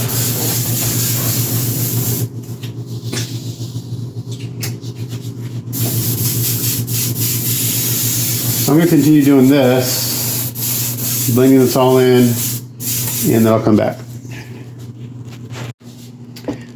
Okay, so I airbrushed a bunch of different washes on, just kind of did some shading here and there, and I think we're looking pretty good. So I'm going to seal this, send some photos to my client, see what he says, and then if he likes that, the only thing I got to do is do the rings here, and I think that's just some dry brushing. So let me make sure he likes his bark before I move further, and then if I get the bark done today, that's a really good step, and then I can start doing all the damn cherry blossoms, which are all right there. So that's going to be fun, but I think the bark's looking pretty good. So we'll send some pictures to my client, see what he says. Alrighty, so I sent some photos of the trunk and the branches to my client, and he's digging it, so that part is done. Those have all been sealed and put to the side to dry. Now the last step on this part of the base is I'm going to just brush the rocks and the mud. And yeah, I'll go ahead and use a, I was going to do a satin, but I think I'll do a gloss acrylic because it doesn't dry it super shiny. So I'm going to use just a Vallejo gloss varnish, and this will help bring out some of the tone and color in the rocks a little bit more. So for that, I'm just going to use a brush. I'm going to just brush it on straight. It goes on kind of milky, but it dries clear.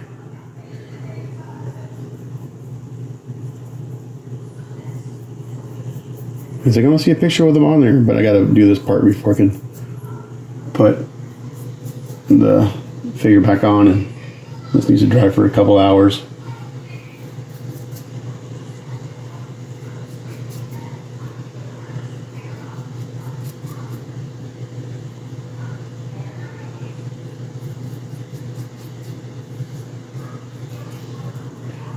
It'll just help break up the base a little bit. It'll make the colors in the rocks a little more vibrant. Make them look a little wet.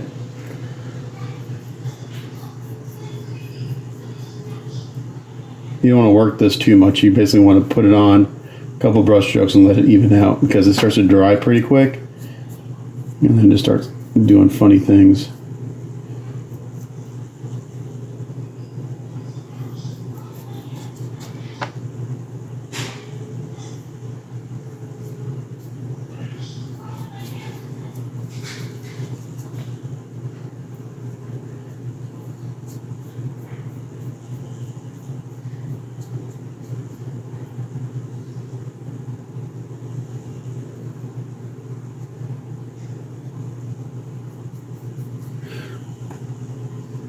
You already see it's making a pretty good difference on the rocks.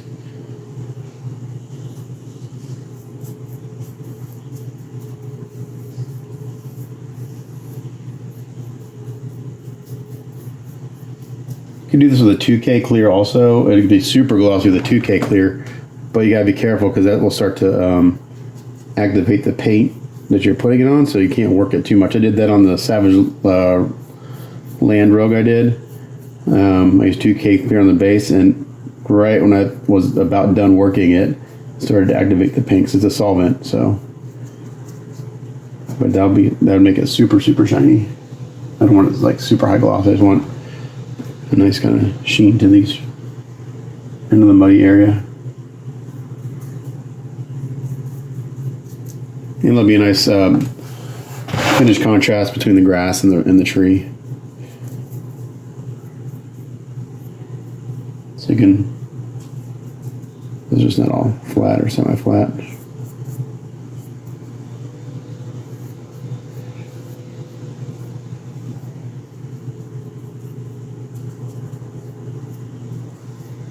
All right, so I'm going to continue doing this on the rocks, and I'll do the mud also. And when it's dried enough to where it's not milky, I'll come back and show it to you. Okay, so here are the rocks and the grass with the gloss coat on. I actually went back and just airbrushed the mud because I was able to just kind of fan some of that up onto the grassy area a little bit. But this looks really good. It's still a little wet, but you get an idea of what this is going to look like. So once this dries for, I don't know, 2 or 3 hours, I can put Wolverine on the base, send some pictures to my client because he's chomping at the bit to see what he looks like on the base. I am too, but this looks really good. So the next thing to do is all the cherry blossoms. So once I figure out a system for one of them, then it's just a matter of repeating it over and over and over again. So I need to clean off my workbench, and then we'll see about figuring out how we're going to do the cherry blossoms. Okay, so now I'm painting all the cherry blossoms. I started last night. I painted for a couple hours, and I got about 60 of them base coated, maybe 70. I still have about 120 to go.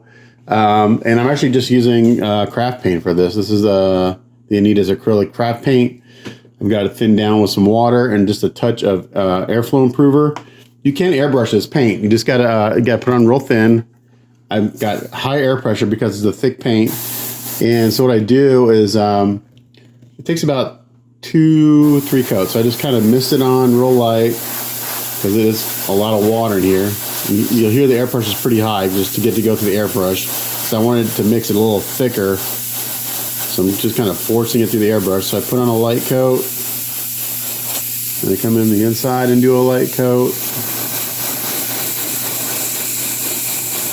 And then the trick to kind of getting this to go a little bit faster is once I got a light coat on there, I hit it with a hair dryer.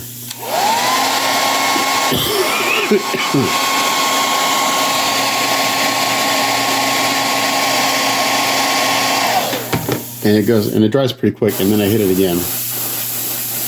Because if you don't hit with the hair dryer, it's just going to continue to bead. You need to solidify that first kind of coat of paint. And this dries to a really nice bright pink. So once I get done base coating all these, then I'll go through and I'm going to mix up a really light pink. I'll add some white to this, and I'll hit the tips of all the petals on everything. And then that'll take care of the petals. And then it's just a matter of painting the center little part with a yellow dot of paint. So this is going to take a while. I'm anticipating the rest of the day to do this. So we'll see if I can get these painted today. That's my goal. Okay, so I got all the buds base coated. That took about 5 hours in total just to get the pink on. So now, excuse me, sorry, I'm still got the damn cough. I'm highlighting the petals with a really bright or really light pink. So you can see here, kind of got this faded thing going on. So depending on what colors you look at, cherry buds can be either really bright pink or almost white. So I'm kind of going in the middle. And so what I have mixed up in my cup is I've got 4 parts white to 1 part pink of Mr. Color Paint. So I've got 4 parts number 107, character white, to 1 part 63 pink. And I got this color in here. I've got it on my airbrush, and I turn my air pressure down. And the way I'm doing this is on the outside of the petals, I'm coming in, I'm hitting just the tips here, and I'm just turning this as it goes past my airbrush, real slow.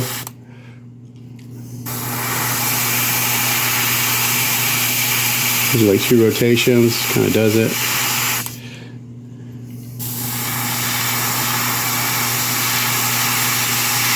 And then for the inside, I'm just hitting the tips of the petals here. And it just kind of naturally will fan down into the center of the flower and give me a little shading.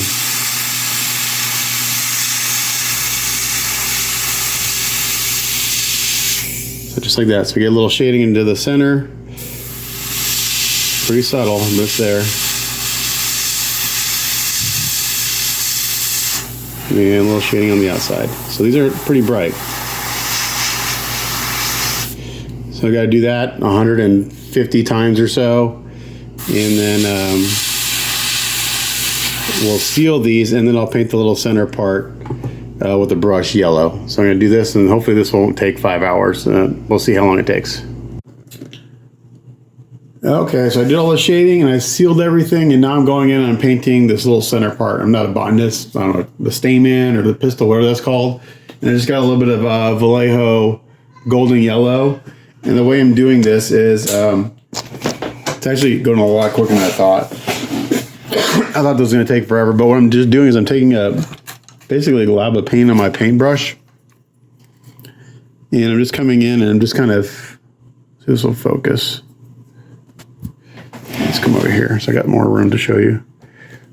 I'm just coming in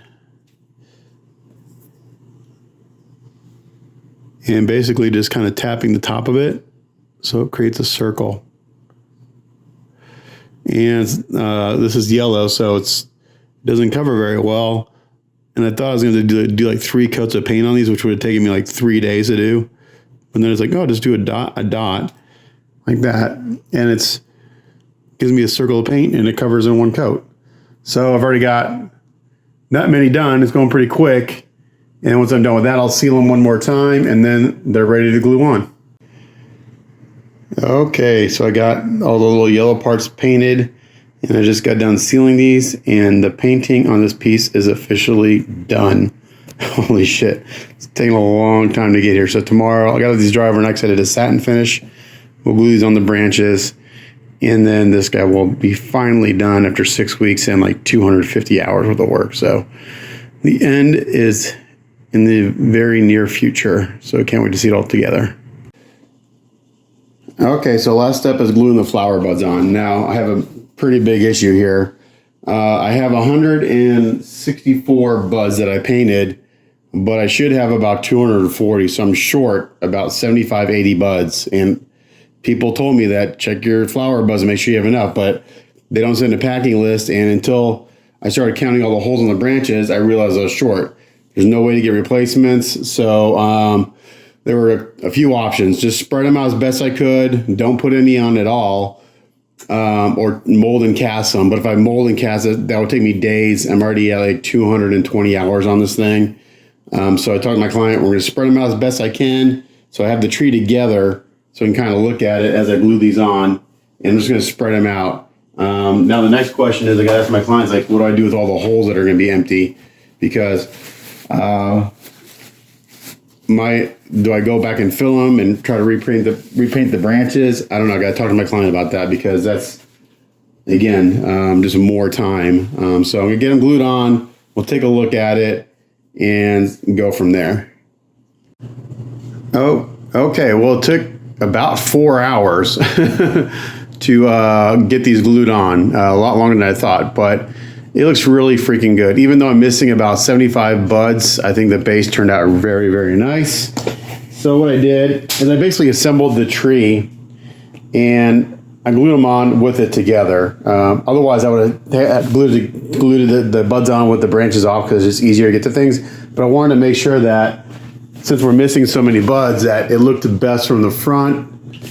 And then I can't turn this all the way around. And then from this like 3/4 view, and from this side over here, I can't turn it all the way around because it's going to hit my tools.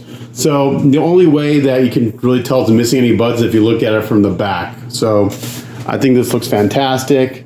I'm going to take final pics here in a little bit, but the base is done. This thing is freaking finished. I cannot believe it.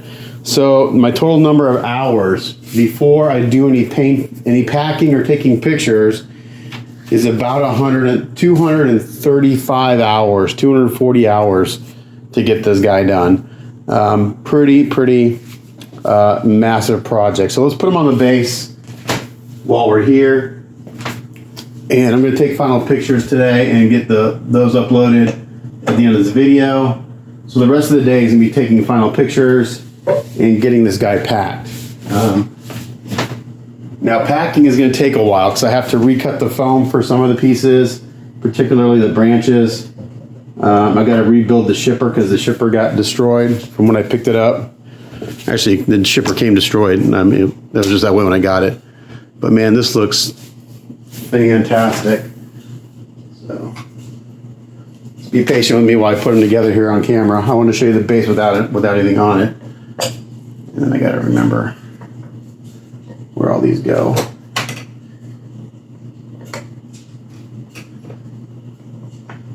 There and there. But yeah, what a challenging piece this is. Really pushed my skill level quite a bit. So it looks really good. Now my client may actually want to sell this thing because of how much it costs. So he's got a few people interested in it, and I told him the price range, and they were okay with it. So let's do the Samurai version first, since that's the most ornate and kind of like what I like on this. So just be patient with me while I put this together. I'm going to knock my exposure down a little bit. My camera tends to always overexpose it. And then we're going to put in. Now he's got, other than the heads, he's got the right arm switch out. I just like the one where he's holding the samurai sword. I think that looks the best, so we're just going to put that in there. I'm not going to switch it out to where he's holding on to the sword on his hip. And technically, I don't know if he would have this by his hip and a samurai sword in his hand. Not sure if that's really how that would go. That one goes there. And then we got his hand. Now another thing, I'm not sure if I was missing them, but this only came with 3 metal claws, so I didn't glue these in because if my client wants to switch this out, He's gonna have to switch out the metal claws too. So this kit was missing quite a few pieces, and I know other people were also missing pieces. Like I know a lot of people were missing flower buds, and I know you know, this factory HCT, man, they're just notorious. So, you know, luckily I was able to borrow the Samurai's blade handles to cast those and replace those parts. If I was to cast more flower buds, it would just take me forever. And it's like, you know, with the amount that I had, I made it work.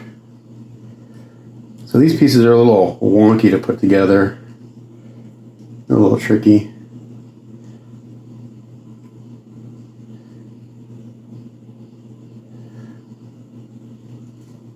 I didn't glue these on. These are going to be loose. They kind of need to be loose because there can be some interference with the base and stuff. So just leave those loose. And let's put that head on first. And the samurai sword in his hand. I got a few little touch-ups here I got to do. Nothing major. Mostly it's on the gold of the samurai sword. It just kind of rubbed off a little bit the other day when I was putting it in his hand. But, damn. That looks really freaking good. All right, got to take my exposure down and again. But come on now. Freaking beautiful. Man, that looks so good. Oh my gosh. I am so happy this is done. You cannot understand the relief I have in my heart right now that I'm finally done with this damn thing. I've loved it. It's been a fun project, but I literally worked 6 weeks on this for every day. There's only a few days I didn't do any work on this, but every day for 6 weeks, this has been my life. And it's just been a huge project, but the end results I think are worth it. I really hope my client decides to keep it because it's just fantastic. Again, you know, that sounds rude, but I really don't care who gets it as long as I get paid, because this is a huge project and a huge chunk of salary for me. But I really hope he keeps it because it's such an awesome piece. And he's a great client. I've done a lot of stuff for him. And I've got like 4 or 5 other pieces in line to do them for him still here. So this looks great. So there's the base. The colors look fantastic. Yeah, so let's switch out the other heads. And then we'll put on the naked torso.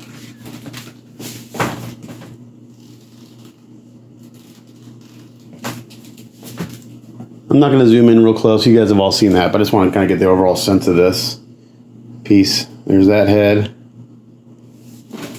And we got, I think this might be my favorite portrait. I just like his expression there.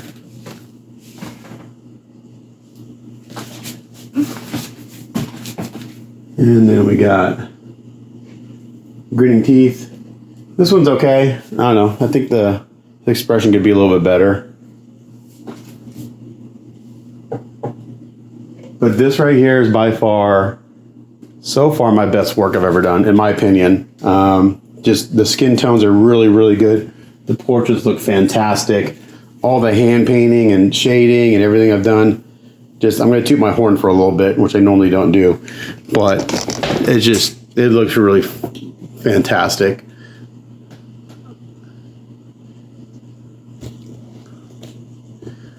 Yeah, I don't like to hype myself up because there are guys that are way better at this stuff than I am, but this is phenomenal. This looks fantastic.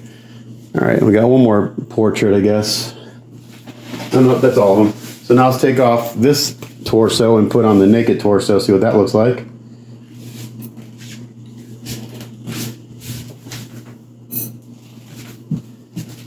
This is a relatively easy switch out.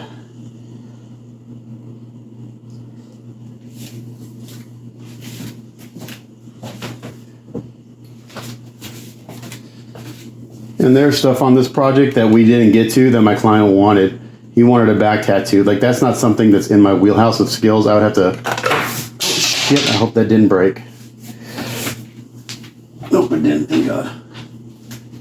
It's always the very last thing It's always like you get done with a project and like in the last 5 seconds of being done, you break something. That's always happens to me.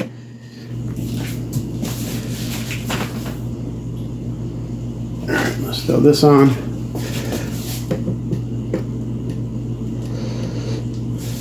And then we'll put this back together.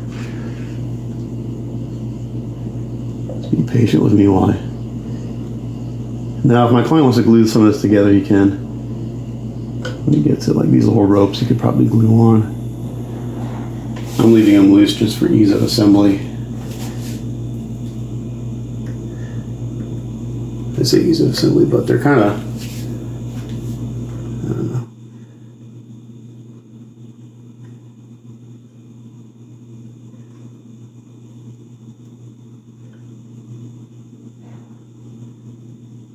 I may actually glue these together, these handles and that together with the rope on.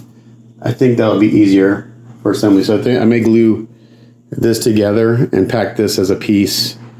I think that's a smart thing to do, because then you can just take this out and put it on. So that's what I'm gonna do. I'm gonna glue those together, because those are they're just kind of sketchy. They're a little wonky. Okay, there's that. All right, let's throw some portraits on. I'll come down because his angle is a little lower on this torso.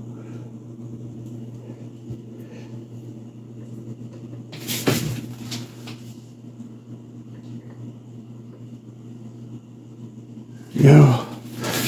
Let's come down and look up at him a little bit.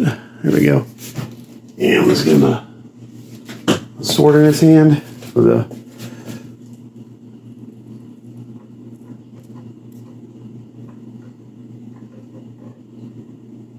and there we go. There's the naked version. Looks really good.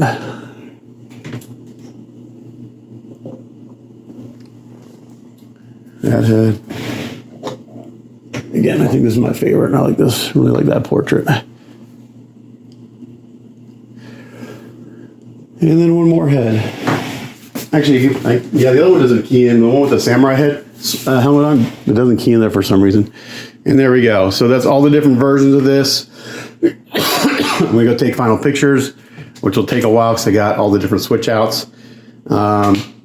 But there you go. Thanks for watching along, guys. Stay tuned for the slideshow after this, and then you'll see the final picture. So for those who watched my long-ass videos and made comments, the 2 or 3 of you, I appreciate it. That's one reason I don't do videos, because nobody wants to watch me work for 4, 5, 6 hours and stuff. There's only a very few people, and it's just not worth my time and effort to do it. So even though I don't do any editing, it's just time consuming. Then I'm up till midnight, 1 o'clock uploading videos and stuff. So anyway, thanks for watching, and I'm not sure which project I'll do next for a work in progress. It may be a while, but thanks for watching on this one, and we'll catch you guys on the next one. Bye.